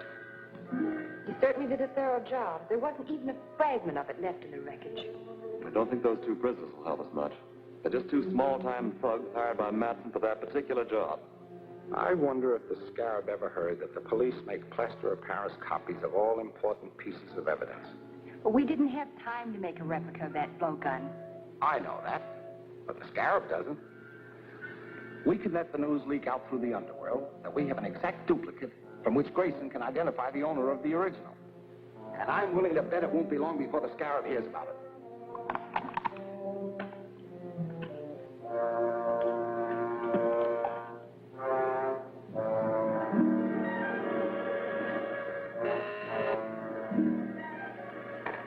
Go ahead, Mark. Number 31 reports the DA has a plaster model of the blowgun. He's wired Grayson to come here to identify the owner. That's all. A model? Why did they make a model of it? Routine procedure, I suppose. This calls for action. We have no time to lose. We must find out where Grayson will go when he arrives. Put every available man on the job. Check reservations on every train, bus, and plane coming into the city. Find out about all reservations in all the hotels. Get started immediately. This is a good reproduction, Walt. Should serve our purpose. But I'd like to see somebody translate those fake Mayan hieroglyphics I painted on it. District Attorney's office. Yes, Commissioner. He's right here. Yes? They fell for it, Grant. A man just asked about Grayson at the Hotel Metropole. And they told him that he reserved room 504 for this afternoon. Fine. That's just what I hoped to hear. Have you got a man at the Metropole? Yes. Donovan is taking the doorman's place. All right. Leave him there. But don't have anyone else around. I want them to be able to get away with the blowgun so we can follow them to the Scarab. We better give them a little time to get organized. Then we'll deliver this right into their hands.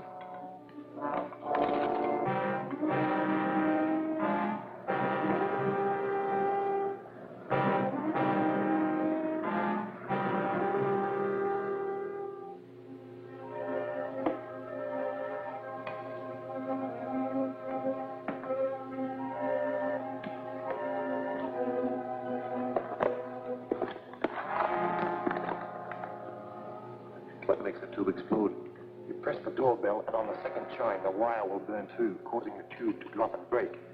The gas spreads rapidly and will knock out anyone in the room in a few seconds.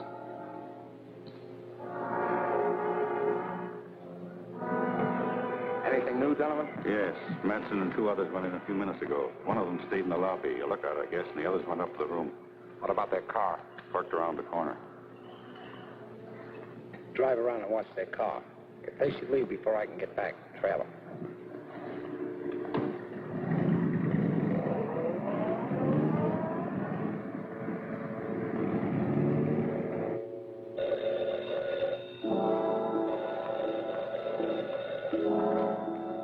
Yes? Okay. We'll take care of him. The DA's coming up here alone. He's carrying a long tubular case. A blowgun must be in it. Why is he coming before Grayson gets here? I don't know, but he's got the blowgun. That's all we want. Come on.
This is it. I'll take the blowgun out the back way. As soon as the gas clears, you go in and finish the DA. Quiet. Then report to the scarab. Right.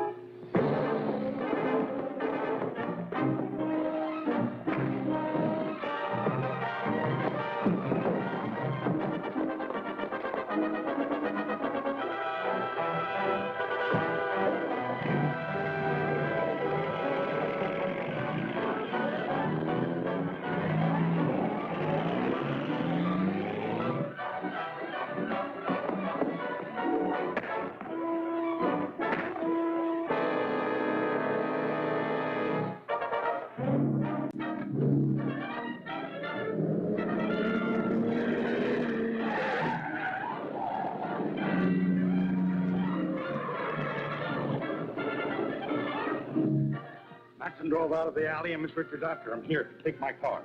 Thanks.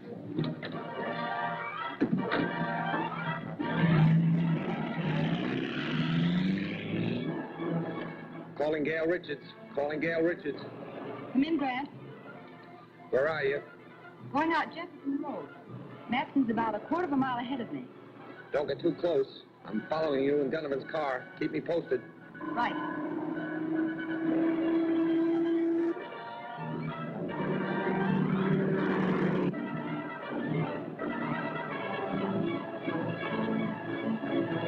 Calling Grant Gardner. Calling Grant Gardner. Come in, Gail. He just turned off toward that old barn east of the river. I know the place. Drive past it, then double back and keep an eye on it. I understand. Don't start anything unless you absolutely have to.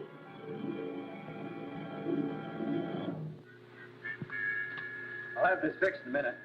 Well, hurry it up.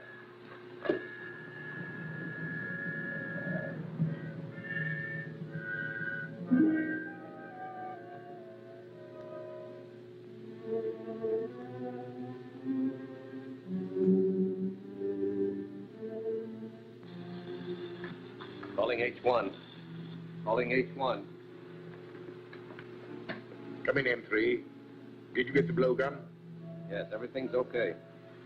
I'm not so sure. Norton hasn't reported in yet. He hasn't? I better go back to the hotel and find out what happened. Norton must have got in trouble. I'm going back to look for him. You're staying right here, Matt. Back up. You too. Tie him up.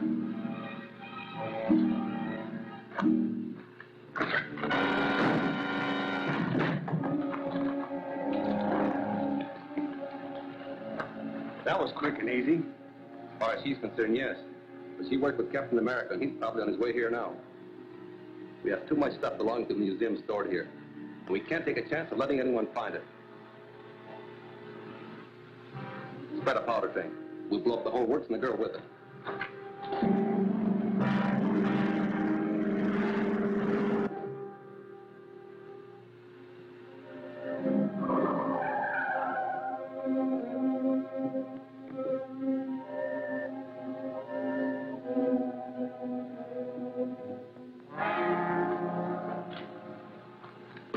All set.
destruction of the barn spoiled all chances of tracing Scarab's men. Oh, Gail? Have you gentlemen seen this?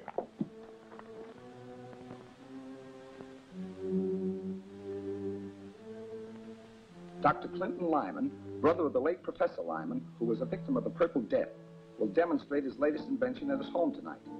It is said that this device will restore life to plants and animals within certain limits of time. Witnessing the demonstration will be Lyman's fellow members of the Mayan Explorers Club. Why, that's dynamite. Scarab's attacks have been made only on members of that club, and now they're publicizing a meeting like that. Looks like they're asking the Scarab to wipe them out. Get me Dr. Clinton Lyman's home, please.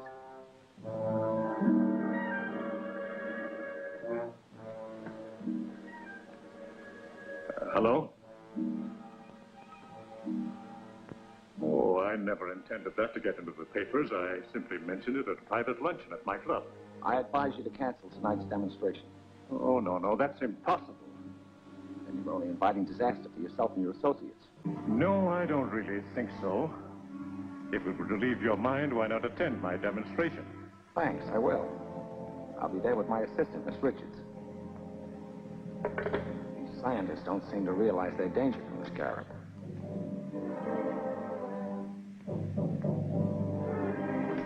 Have you seen this? Yes, I know all about it.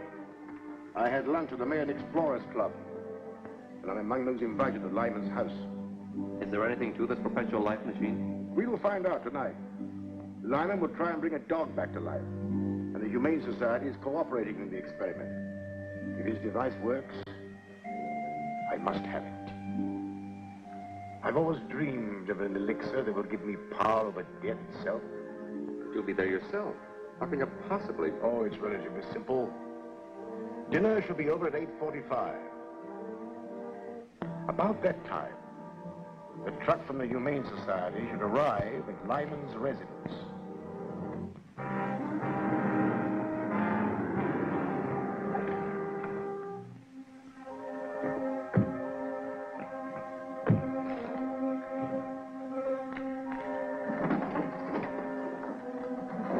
Remember, don't do a thing until you're sure the demonstration's a success. Right. Dirk is waiting in his car outside. He'll cover us in case we're trailed.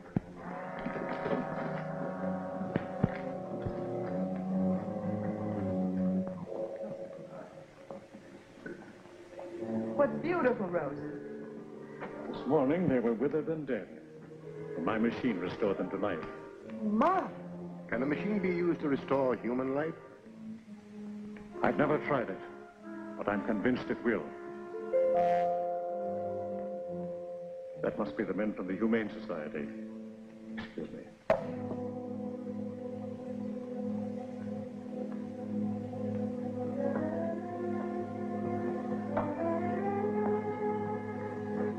Put it here, please.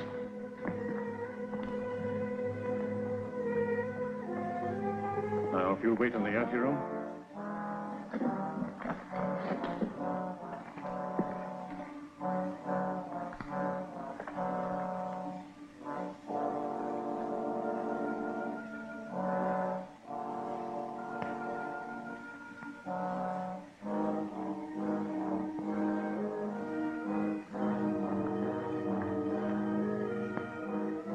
Speaking broadly, gentlemen, the principle of my machine is based on the diathermic method of inducing fever by high temperature. This results in the electronic resuscitation of the circulatory system. It works in conjunction with this serum, which I inject into the vital organs.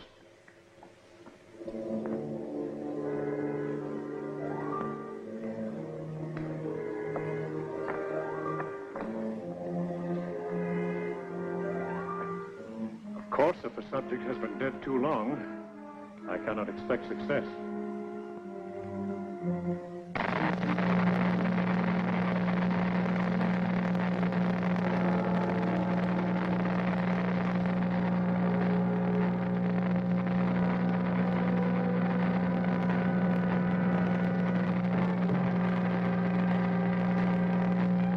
His eyes are open.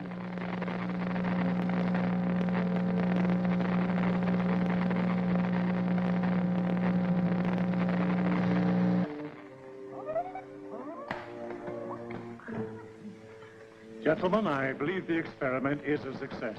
Wonderful, a miracle. Congratulations, Doctor, on your great contribution to science. Thank you. Here, doggy. I'll get him.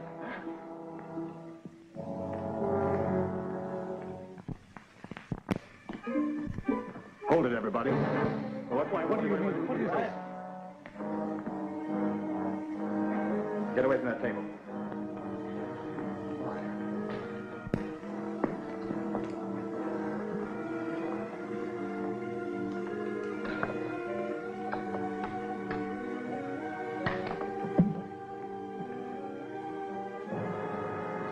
Keep him covered till I get back to help you with Lyman.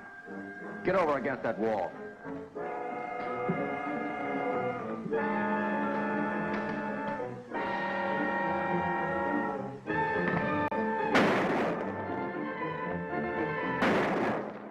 Something's gone wrong. Get away from here.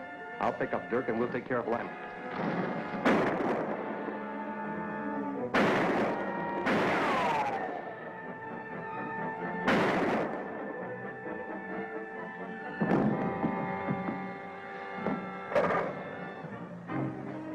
Be sure that no one leaves this house. Right. What is the meaning of all this? I don't know.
What happened? Two masked men broke in, tied us up, and took Dr. Lyman away.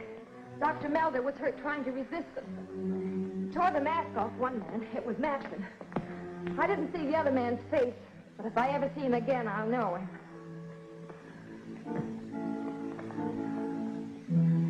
He'll be all right. Phone the commissioner to send out some detectives from the Identification Bureau. They might be able to identify that man I shot and give us a clue to the scarab.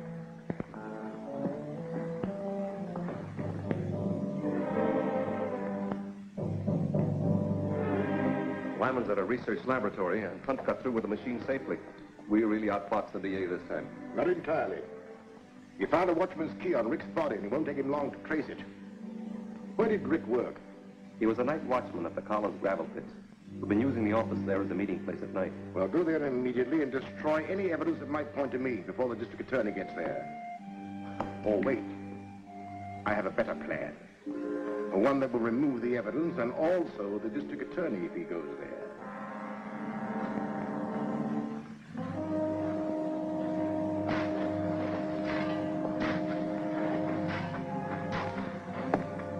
Take the plunger off about 200 yards. And be sure you keep the wire out of sight. And pick a spot where we can see the shack clearly. We want to see who goes into it before we blow it up.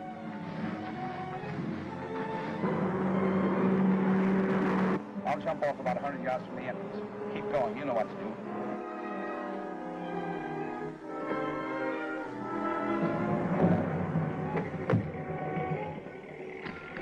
I heard a car pull up outside. It's all right. We're ready.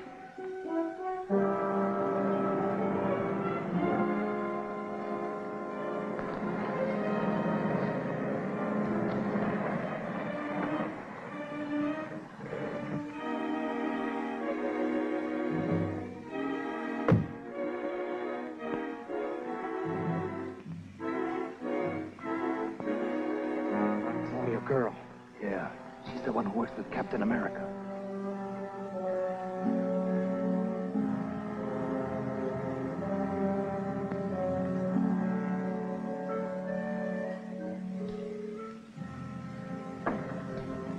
Shall I blow it? No, wait a minute. Captain America might show up, too. He'd never let her come out here alone. You're right. Get your hands up.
Shall I blow it? No, wait a minute. Captain America might show up, too. He'd never let her come out here alone. You're right. Get your hands up.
badly hurt, but still alive. We'll have to get him to a doctor right away if we want to save him and find the scarab. Bart Matson, who was captured last night by Captain America after a desperate fight, has been positively identified as the criminal who abducted Dr. Lyman and stole his world-famous life-restoring machine. Fatally injured in the battle, Matson is now in the home sanitarium on the verge of death. Attending physicians hope that he may revive sufficiently to speak. If he does, the district attorney is anxious to question him about that master criminal, the Scarab. Matson won't talk even if he is dying. I know that, but he's our most valuable man. If he dies, we'll have to change all our plans. No, we won't. As a matter of fact, I plan to get his body before it reaches the morgue. But Matson's dead body can be of no use to us. No. But restored to life it can. I'll make arrangements to recover the body. And when we do, I'll force Dr. Lyman to perform an experiment that will amaze even the district attorney. What's the latest on that? He's getting worse. The doctors have lost all hope of saving him. Oh, yes, Commissioner. Dr. Black just phoned me from the sanitarium. Matson is dead. I've ordered the guards removed, and the county morgue will pick up the body. Well, that's unfortunate. Matson's death robs us of the best lead we ever had to the Scarab. But the search must go on for Dr. Lyman. Put every available man on the job. Okay, Grant. We better go down to the sanitarium and talk to Dr. Black.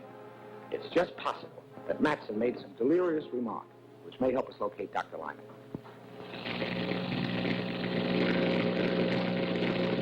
Turn it off. As soon as my men recover Matson's body, it will be brought here. You will resurrect him with your life-restoring machine. But I didn't construct this machine to bring a murderer back to life. And besides, it would take 1,000,000 volts of electrical energy before this machine would be effective on a man. Well, fortunately, I read your comments on the operation of your machine. And I've been able to supply everything you may require. Come, I'll show you.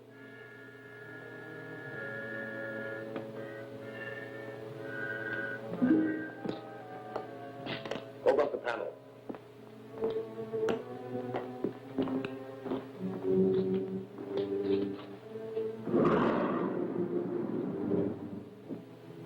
This apparatus, Dr. Lyman, is capable of generating all the electricity you can possibly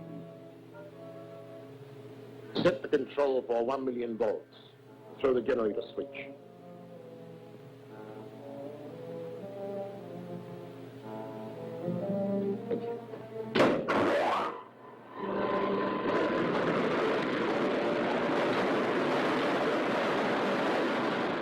If you refuse to revive Matson, your last moments will be spent in there, Dr. Lyman.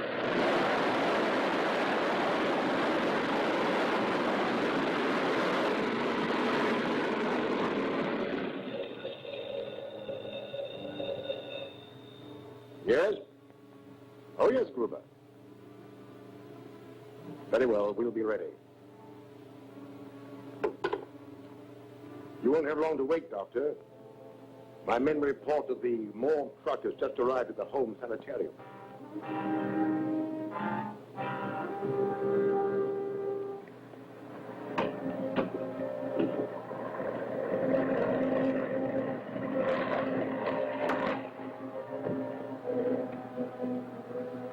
Hiya, Chief.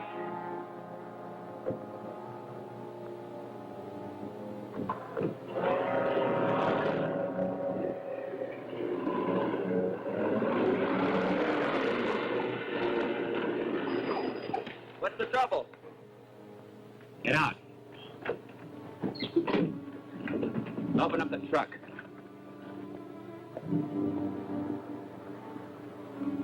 If only Matson had talked. We still have a chance.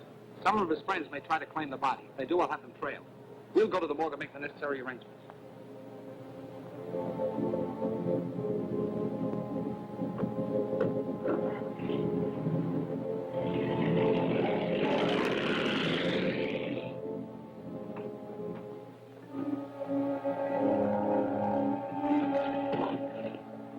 All right, you two.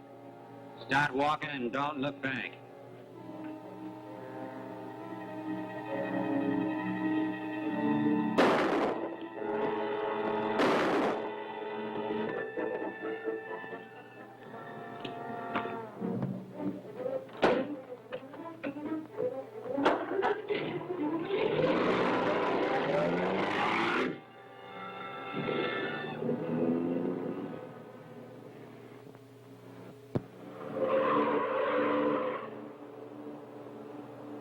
Well, that's the truck from the county morgue.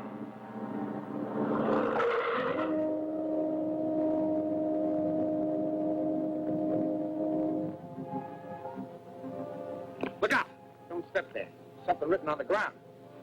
1D7744. That must be the license number of the killer's car. This man must have written it before he died. I'll have Davis check on that.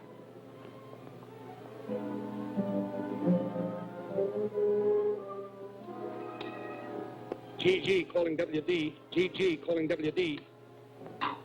Come in, GG. The morgue wagon was hijacked.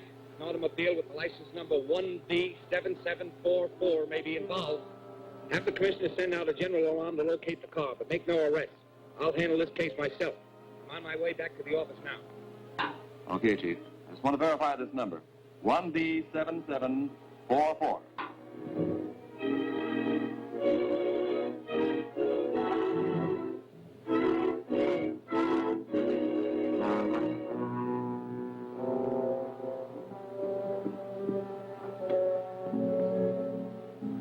Get the machine ready.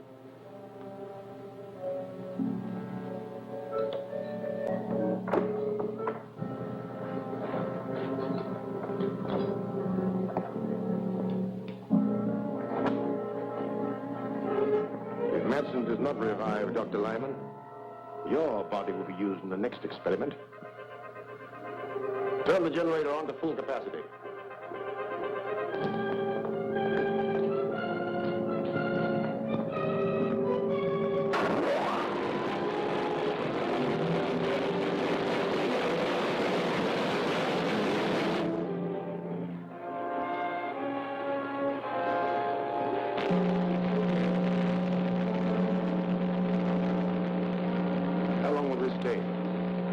Well, it'll be some time before I'll know. This man has been dead for hours. The commissioner just phoned. That car belongs to the Electronic Researchers Limited. They've located it in front of the terminal building where that company has its office and shop. Fine. That's all I want to know.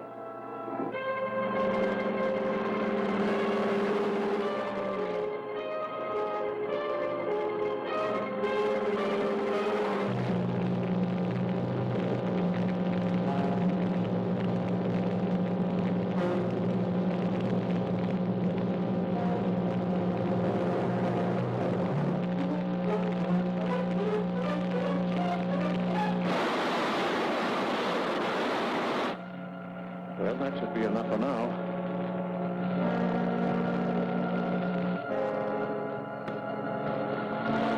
Come off the generator.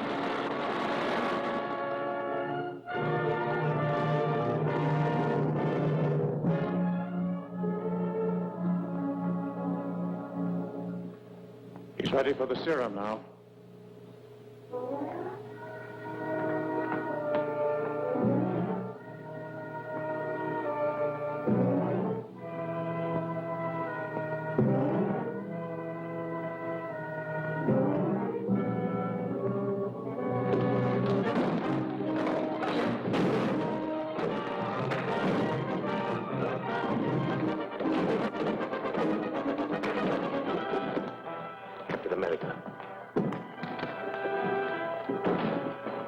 How much longer will it take it to revive? Well, only a few seconds. But I hope by that time Captain America will have captured both of you.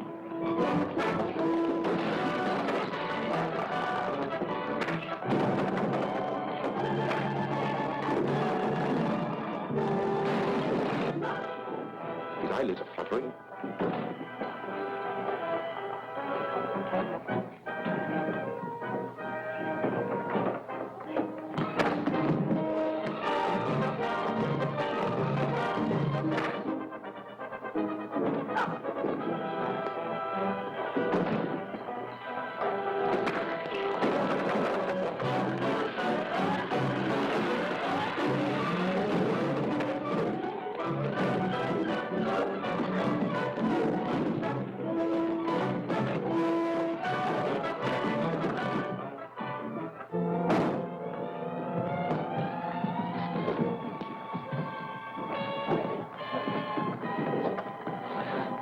Get out of the window, Matson.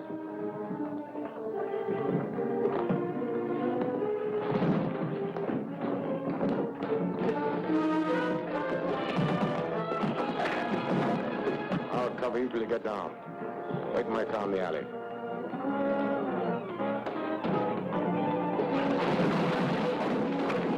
Pick up the machine and follow him.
America.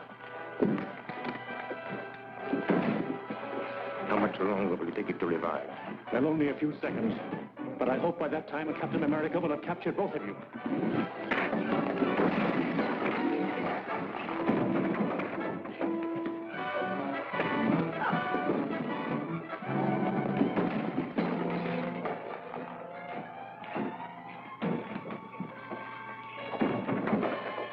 Get out of the window, Matson.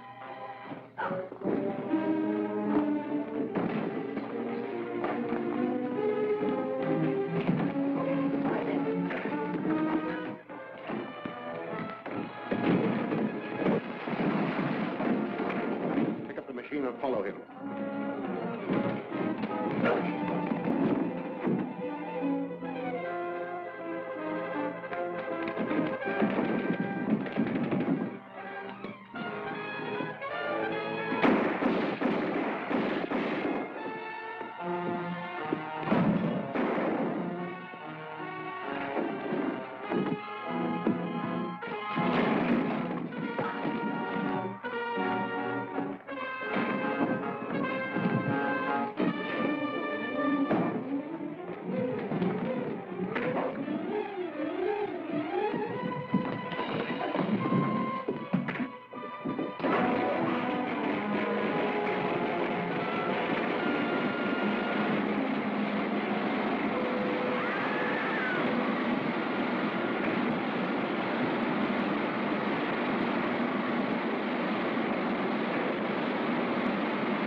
A dead man has been brought back to life.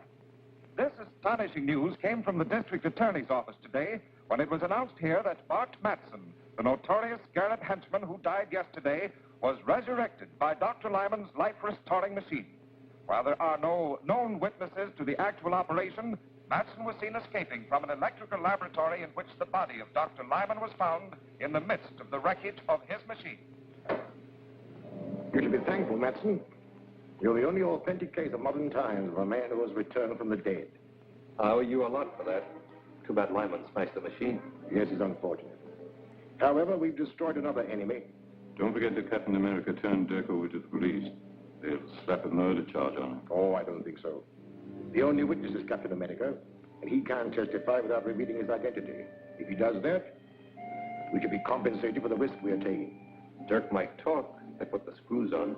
No. I'm taking all precautions. Our lawyer has gone to see him. He'll warn Dirk to keep silent.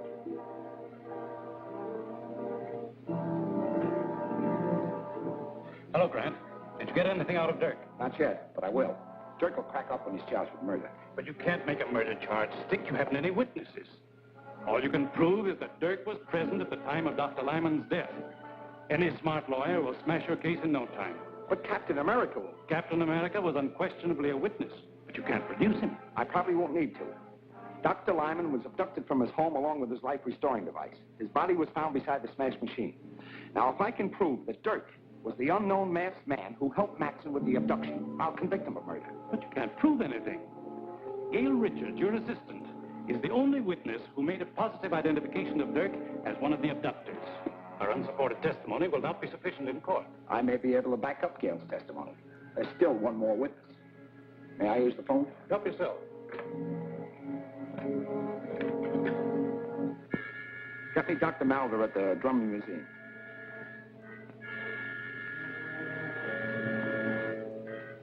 Yes, Gardner. Is there something I can do for you? I hope so. We have a prisoner here who we believe is one of Lyman's murderers.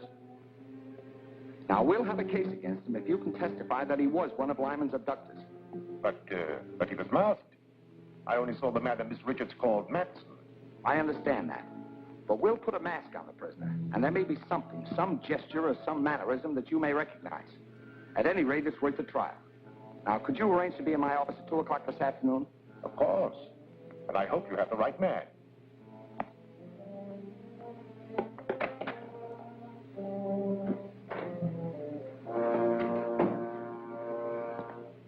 What news, Counselor? The district attorney is going to spring a surprise witness to identify Dirk as one of Dr. Lyman's abductors. I know all about that. I've just talked with the district attorney. As a matter of fact, I am to be the surprise witness. You? Excellent. That will knock that case into a cocked hat. I'll get a habeas corpus? On the contrary, I shall identify Dirk as being one of the abductors. Identify him? Well, you can't do that. Dirk will squeal. If he thinks he's being framed to take a murder rap, he'll tell everything he knows. Exactly. He's become a danger to my organization. I've devised a little plan that will take care of him and the district attorney at the same time. Return to Dirk at once. Tell him he'll be released if he obeys my instructions implicitly. I'll be present when he's brought into the district attorney's office, and... Miss Richards says when Matson attacked you, tore off his mask. That is true. But neither of us saw the face of the other man. The man you're about to see is wearing the same mask you took from Matson. Miss Richards has identified him. We hope you can corroborate her testimony. All right, Davis, bring him in.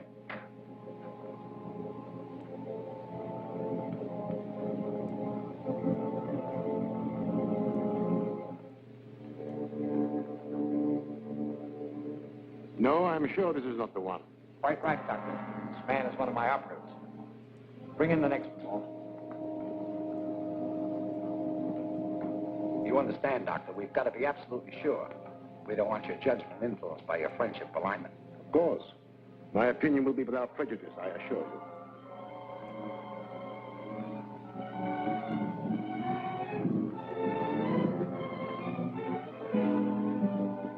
This unquestionably is the man who looted Matson in the raid on Lyman's house.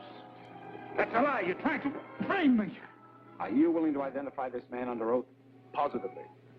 That's good enough to convict. Book him for murder. Murder? You can't do that. Suppose I talk. What'll I get? If you'll name the scarab, I'll accept a plea of guilty of second-degree murder.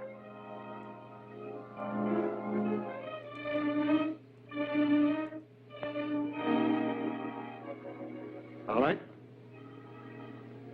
Scarab was Doc Lyman himself. Oh, that's preposterous. The man's crazy. Lyman was a soul of honor. He might just as well accuse me of being the scarab. That trick won't work. You can't save your neck by accusing a dead man. It's true. Lyman was using his machine to bring Matson back to life. Why did Matson kill him? How can I tell what a man will do who has just been resurrected from the dead? We'll have to have more evidence than just your word. I can prove it, but I won't talk before this guy, whoever he is. All right. If you'll excuse us, Doctor, and thanks for your help. Glad to give it. Glad.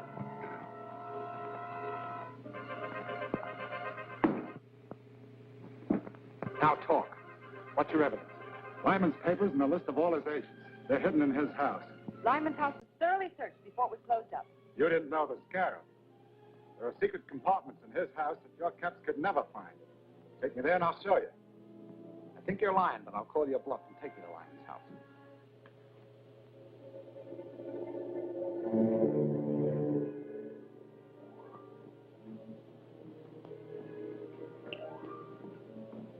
See that you don't fail this time.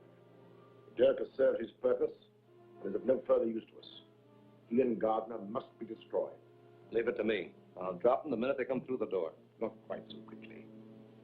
Before they die, let them know that theirs is the fate of all who attempt to thwart the scarab.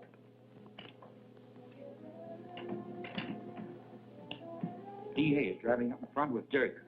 Good. I'll wait in the car.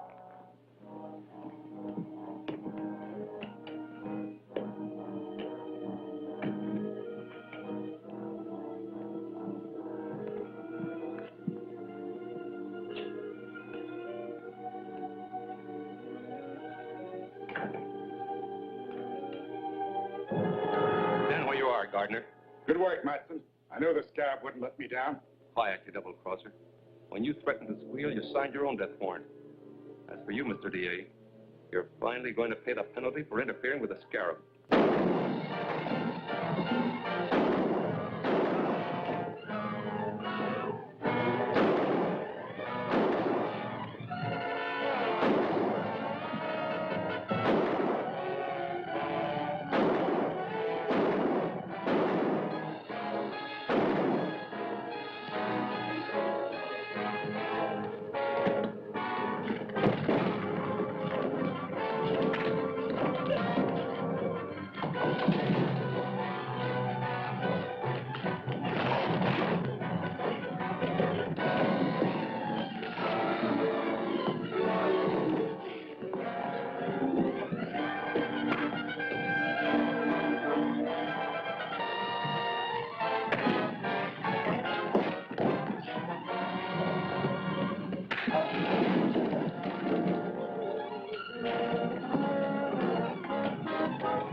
Take care of anyone who follows us.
care of anyone who follows us.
car was smashed and the Scarab's agents escaped.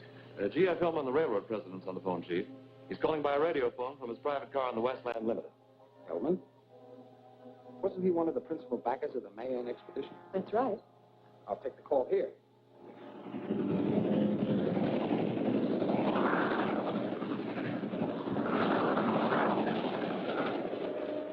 I've made a remarkable discovery. A clay tablet which I received from the last Mayan expedition was dropped and broken yesterday and exposed a copper plaque etched in Mayan symbols. It's a portion of a map showing the location of the fabulous Temple of Emeralds in the lost city of Zada. That's a dangerous discovery, Mr. Hillman. The Scarab will stop at nothing to obtain that map. That's why I'm calling you.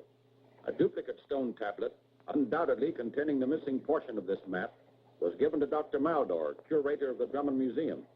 You both must be protected. Not a word about this to anyone. I'll arrange reservations for you at a quiet hotel. Plainclothesmen will meet you at the depot and escort you there. Meanwhile, I'll contact Dr. Maldor and warn him. Thank you, Mr. Gardner. I'll take the necessary precautions. Goodbye. DA, huh? What's he want to know? He already knows too much. Bring the bronze box from the display case of the Mayan exhibit. I've been a fool. The key to the secret wealth of Zada. Half of a map to locate the temple has been lying here in the museum under my nose. Half of a map? Has it been torn? No. It was etched on a copper plate and must have been broken in two parts for better concealment.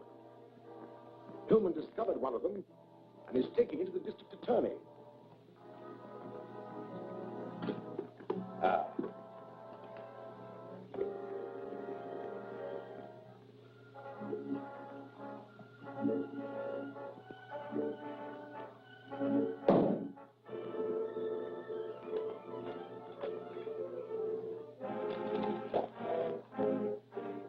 That's it, all right. It's worthless without Hillman's half. Of course. But I can overcome that difficulty. I shall discover Hillman's whereabouts through my good friend, District Attorney Gardner. Come in. Dr. Malvin, you shouldn't have come here without proper police escort. I warned you. Your warning came too late. I investigated the Mayan exhibits as soon as I heard from you. This case has been opened and looted. It contained the tablet referred to by Hillman. Any indication how the thief got in? Not a sign. Who has handled this case? Only as my assistant, Gruber, and myself.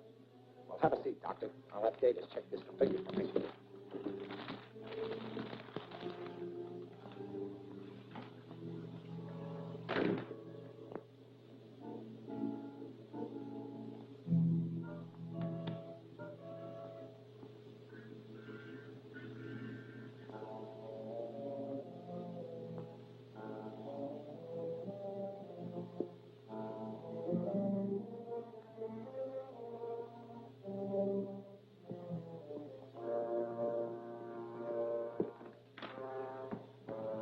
I'll let you know what we learned, Doctor. Meanwhile, I'll have the police search the museum for additional clues. Fine. And you tell Hillman what happened? Yes, I'll phone him right away. Now, if you'll excuse me, Doctor. I certainly. Goodbye.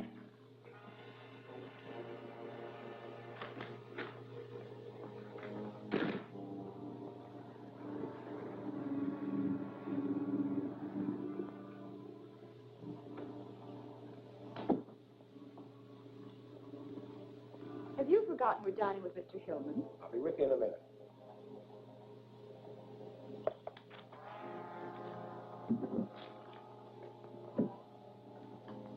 All right, let's go. Hello? Yes? I'll bring them over right away. Commissioner, he's just received a police report on the museum robbery and wants all confidential files brought to him immediately. I'll have to go back to the office and pick them up. But what about our dinner engagement? You go ahead. I'll try to join you later.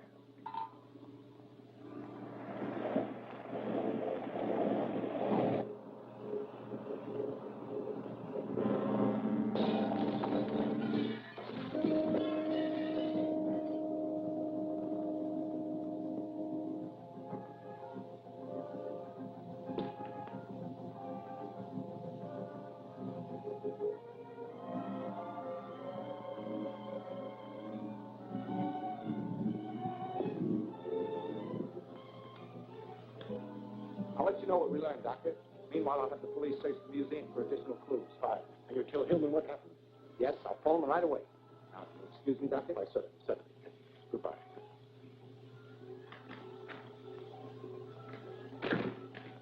Get me Mr. Hillman, Hotel Metropole, Suite 504.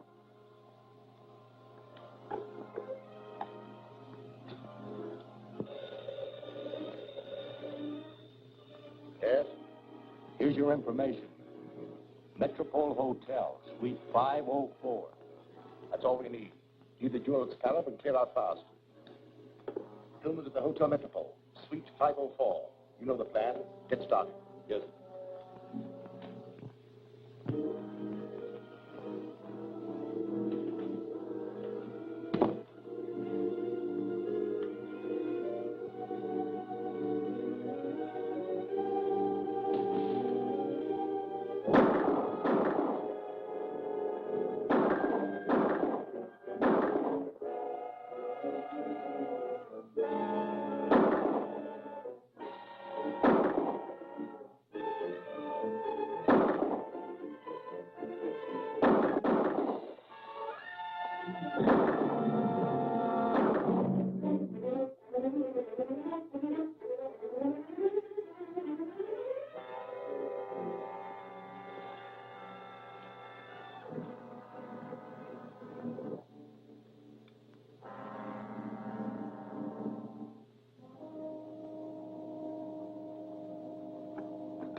Hello? Certainly. Mr. Gardner wants you. Thank you. Clancy speaking. One of the Scarab's men just broke into my office. I don't know what he was after, but it probably means they're trying desperately to find Hillman. So be especially careful. I'm coming right over.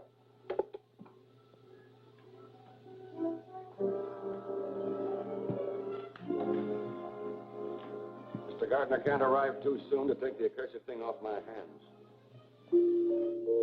That's probably the waiter. Better play safe and hide that thing.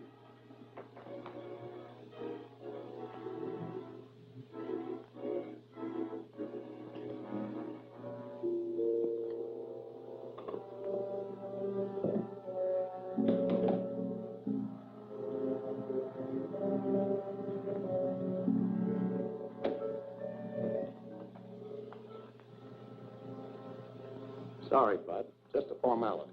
Go in.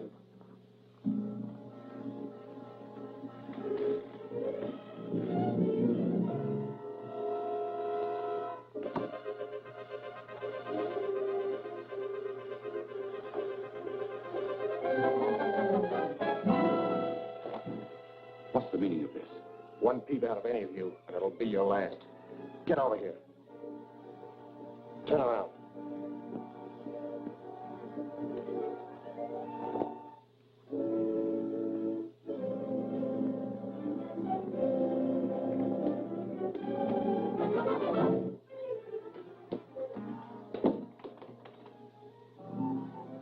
Tie up the copper and that girl.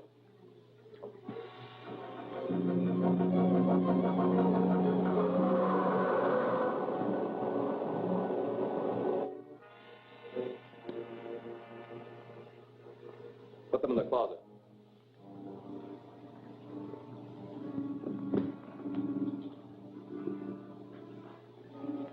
Now, Mr. Hillman, the Scarab wants the other half of the treasure map.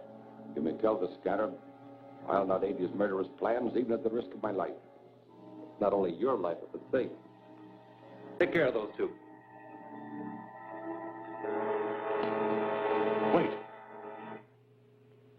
It's in the wall safe. Get it.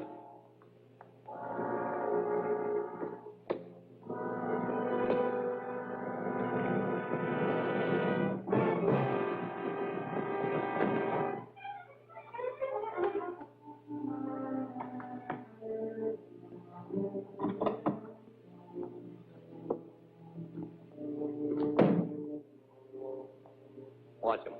If he tries any tricks, let him have it.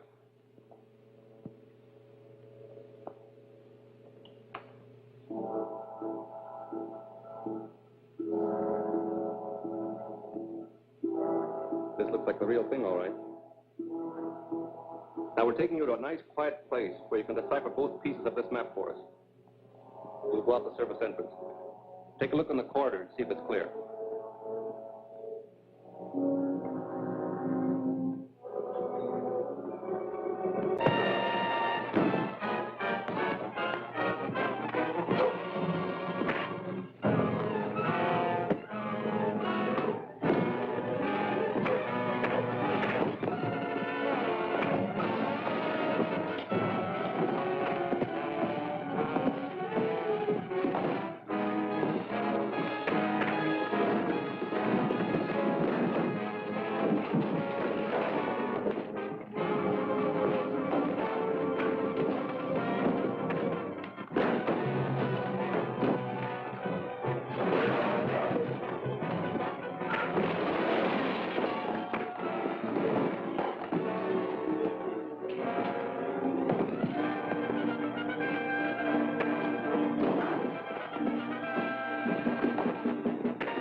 Watch him.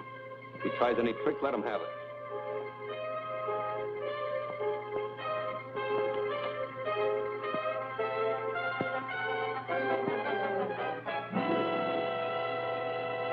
This looks like the real thing, all right.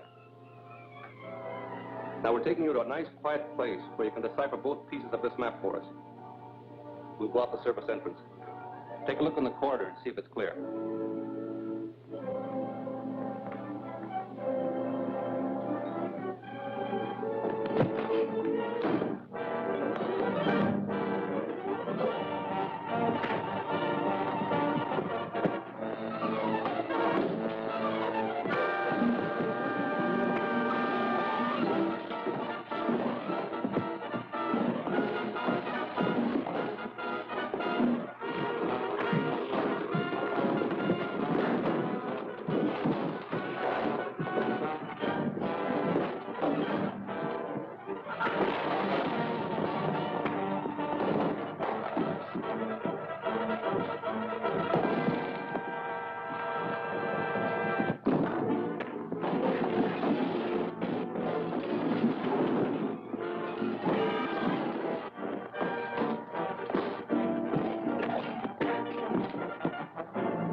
Captain America landed in the truck down there. He may be alive.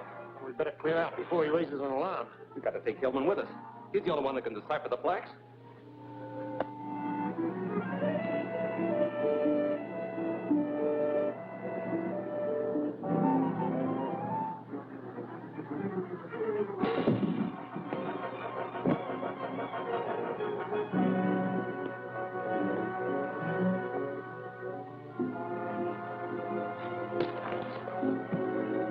You're coming with us.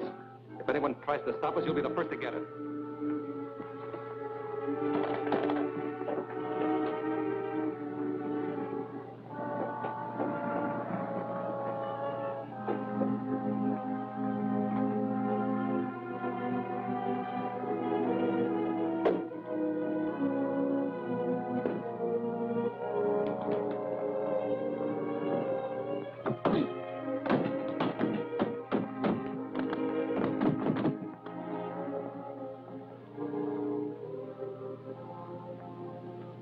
Those men took Hillman away with them.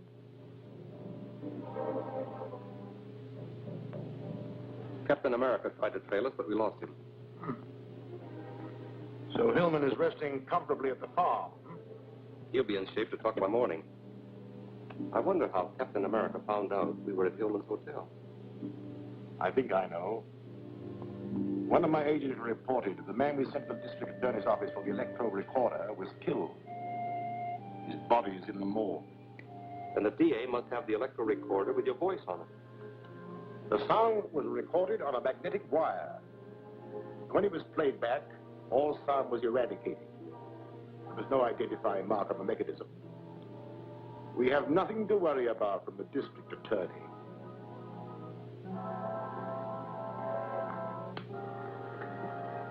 The man I found here must have thrown this out the window. I picked it up in the street below. Seems to be a recording device of some kind.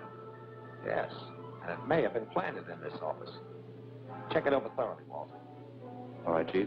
Give you a full report in the morning. Fine. Let's hope we get a lead to the scarab.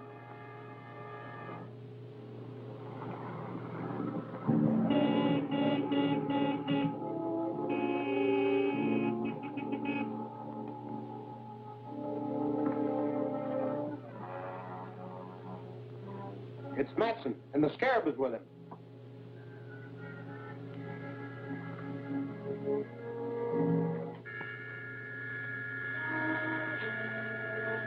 Dr. Maldo, so you are the scarab. Yes, I am the scarab. The murderer of Lyman and Dodge and... I didn't come to discuss that. Let's get down to business, Hillman. I must learn the location of the lost Temple of Emeralds. You will suffer the same fate as your associates unless you decipher these plaques for me.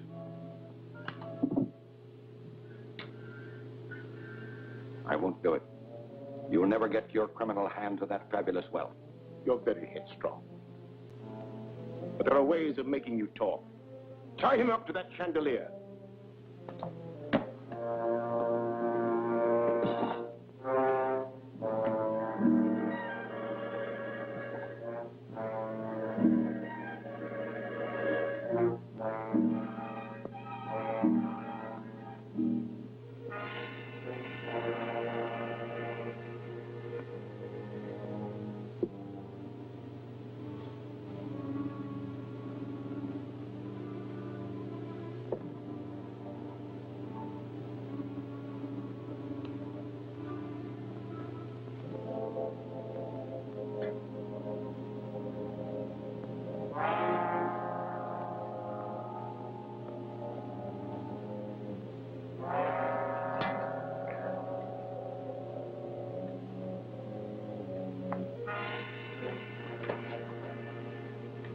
There'll be plenty of time to get the information I want. There'll be no interruption from Captain America or the district attorney now.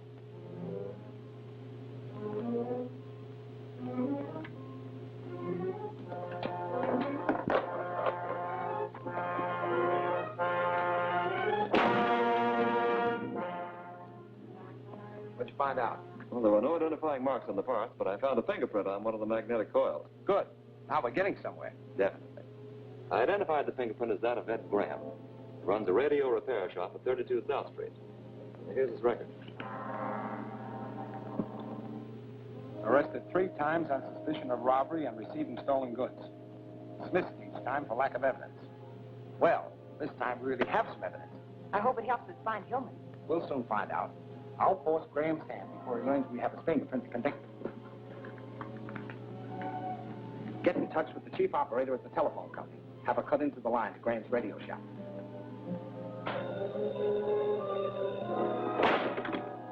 Hello? Just a minute. I'll talk. Cut him down. Graham's on the phone.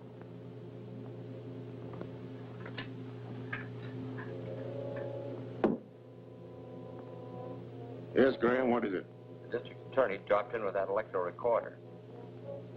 He couldn't figure it out. I told him I'd never seen anything like it. Was he suspicious? I don't think so. He just seemed to be checking around the radio shops. All right. Let me know if you find out anything else.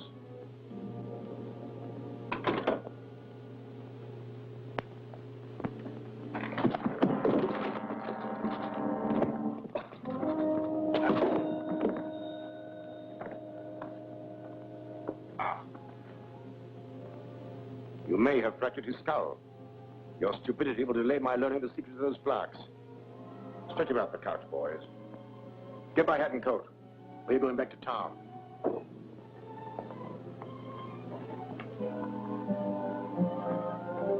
Yes, Alfred.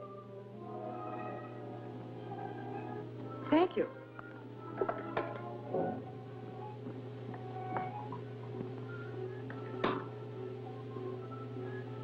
Calling Grant Gardner. Calling Grant Gardner. Yes, Gail, come in. The chief operator reports that Graham just made a phone call to the old Watson farm off Riverside Lane. Was Hillman's name mentioned? No. He only talked about your checking on that recording device. Fine. I'll reopen negotiations with Mr. Graham.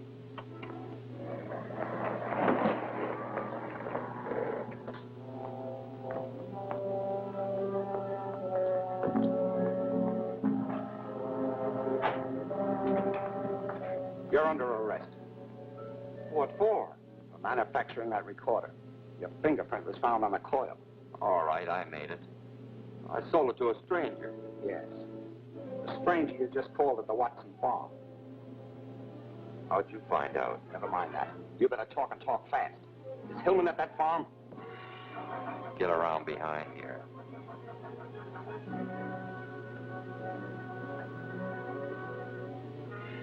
In the back room.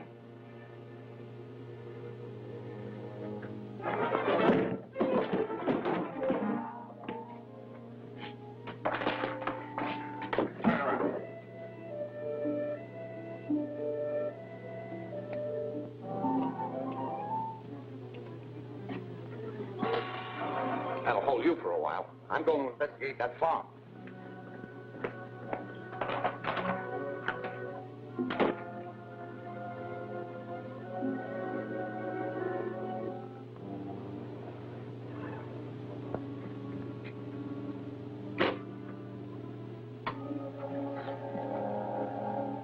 Calling H1. Calling H1. Mrs. Graham, calling H1. Come in, Graham. This is Gruber. The DA's got me tied up in my shop. He's on his way to the Watson farm. Warn the Scarab. I'll phone the farm. Then I'll send someone down to release you.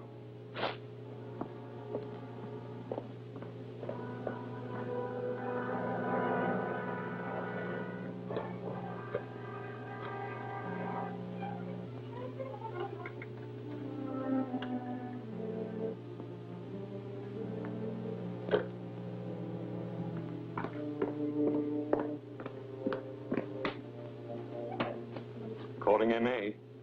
Calling M.A. Calling M.A. This is Gruber. Come in. What's the trouble? The D.A. got the goods on Graham. He's on his way to the farm right now. Tried to phone him there, but no one answers. Shall I try again? It's no use. The phone's out of order. There's no way to warn them. Can you beat the DA to the palm? No, it's impossible. Call my pilot. Tell him to have the plane ready to take off. Instruct him to load the bomb rack. Hillman knows that I'm the scarab. He's never lived to talk. You've got to fly there and bomb the house. Yes, sir.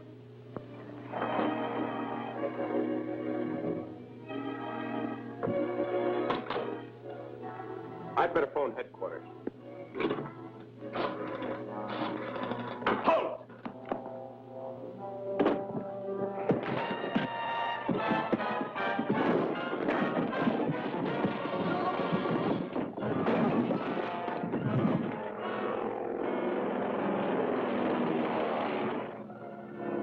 We're coming to the house now. Nose are down.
We mustn't miss.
We're coming to the house now. Nose are down.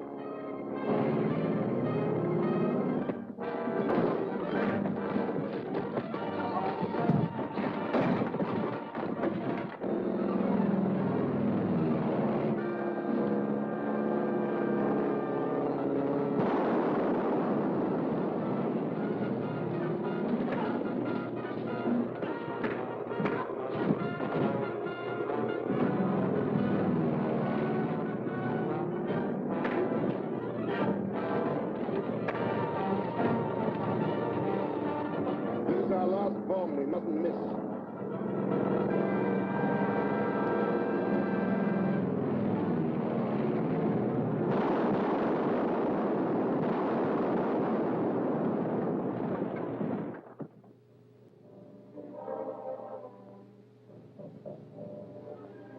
G.F. Hillman, wealthy railroad president, was rescued today by Captain America from the Scarab's agents, who bombed a farmhouse where he was being held prisoner.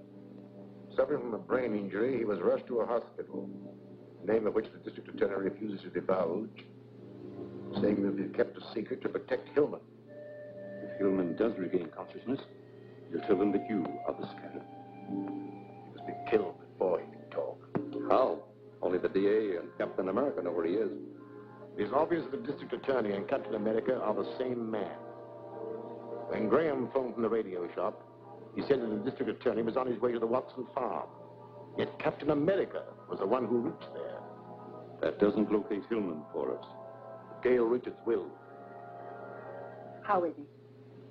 Bad shape. I wired for a famous brain surgeon. He was just starting off on a hunting trip when his office caught him. He's driving back and should be here by 5 o'clock. Here's their reply. He says he's coming here to the office. Yes. I couldn't take a chance and let anyone know which hospital Hillman is in. When the doctor arrives, I'll drive him there. In the meantime, you go to the hospital, stay right beside Hillman. In the event that he regains consciousness, try and get a statement, even for a moment. Understand? Right.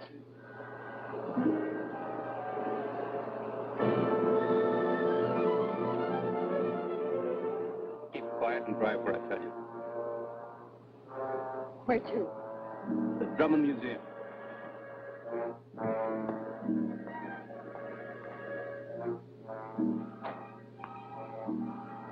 It's good to see you, Miss Richards. Be seated. Dr. Malder, why was I brought here?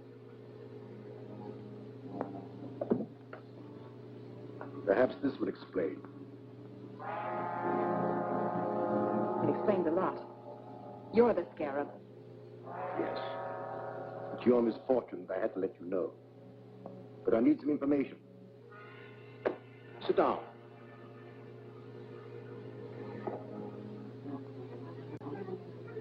Tell me, where are they keeping Hillman? If I knew, I wouldn't tell you. Fortunately, only the district attorney knows. I had thought you would say that. But I have a means of making you tell me the truth.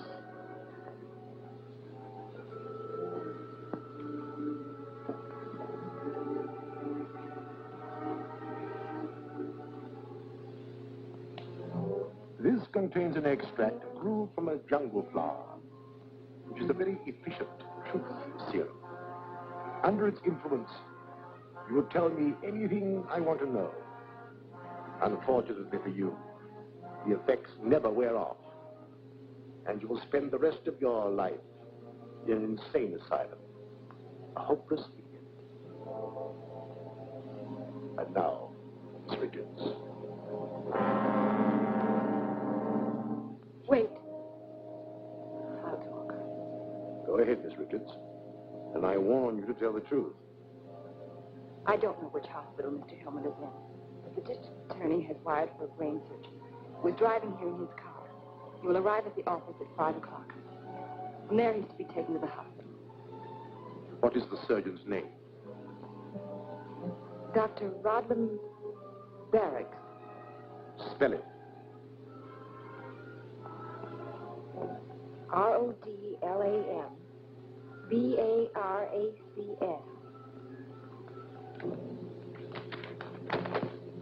Contact Agent 33. Tell him to use this name and to go to the district attorney's office. Mr. Gardner, I'm Dr. Rodlam Barracks. How do you do, Doctor? Would you have a chair? Thank you. You arrived earlier than I expected. I know. I received your wire about Hillman, and instead of driving all the way, I managed to charter a plane. That was very thoughtful of you. In a case like this, time is important. Has Hillman regained consciousness? Sorry, no. That's alarming. I'll have to make an examination at once. Which hospital is he in? The Crestview on Woodlawn Avenue. My associate's waiting for my call. May I use your phone? Certainly. I'll dial it for you. What's the number? Oh, 2643.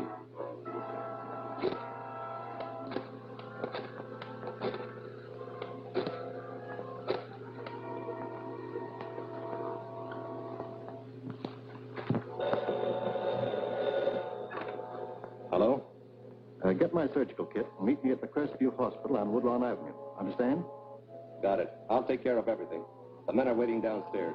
One will meet you in the lobby of the hospital in case of trouble. The other will wait in the getaway car.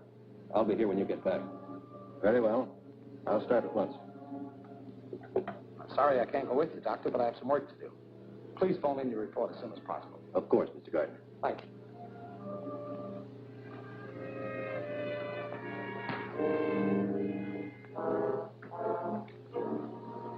What's up? man's an imposter. Only Gail and I knew I'm expecting a brain surgeon, and the man I wired for is Dr. George Thomas. Then Gail is in trouble. Exactly. But there's a chance to find her. I gave him the name of the wrong hospital. I want you to phone the commissioner. Ask him to send a raiding party to the Crestview Hospital and pick up Dr. Rodlam Barracks and whoever's with him. Meanwhile, I'm going to trace that phone call he made.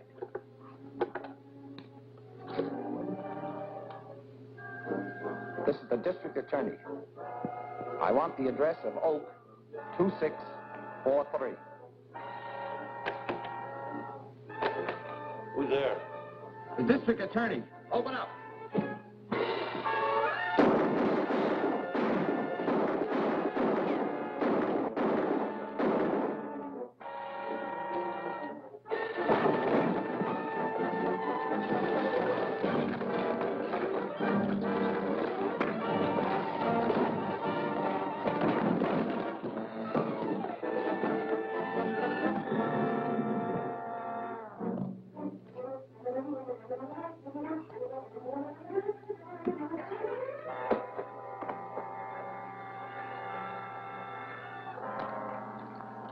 Where's Miss Richards?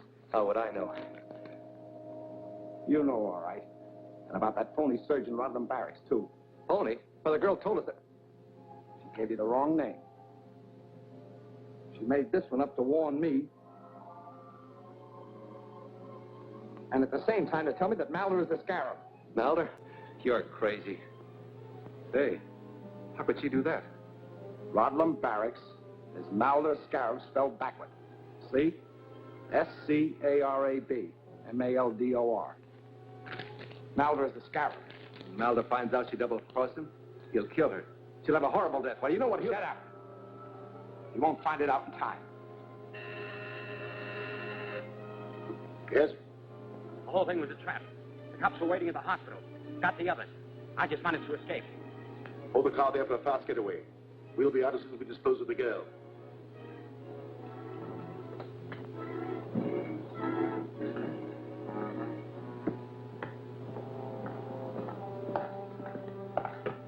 So you lied to me. No one can do that and live.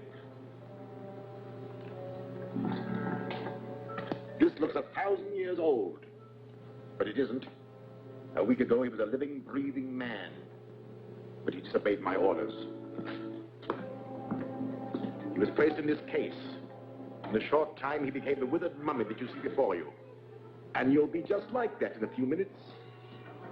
Gruber.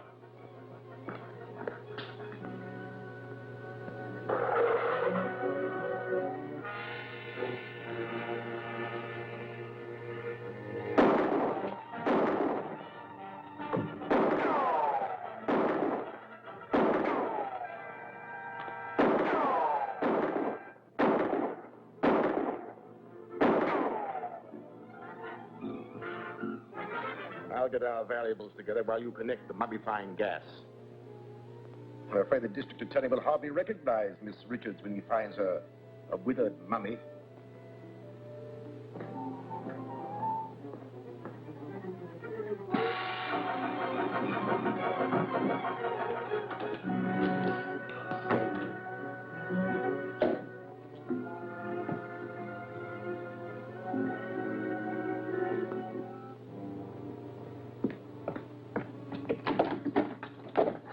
Leaving, Mr. Scarab? You arrived sooner than I expected, Mr. District Attorney. Where's Gail Richards? Well, you'll never find her unless you're willing to exchange her life for my freedom. The Scarab will have the pleasure of turning on the gas himself. Better make a deal, Captain America. In a few minutes, it will be too late to save Miss Richards. Then she's in the building. Tell me where she is.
Thanks to Captain America, whom we now know to be our fighting district attorney, the Scarab and his murderous gang pay the supreme penalty in the electric chair at the stroke of midnight tonight.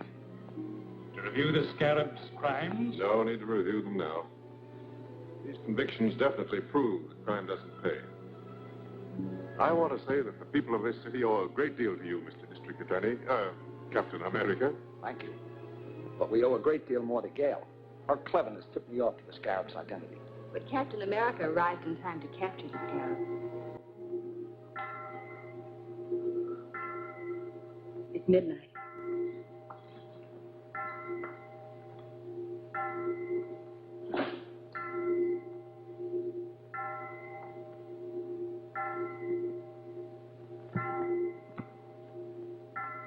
The toll of doom for the Scarab.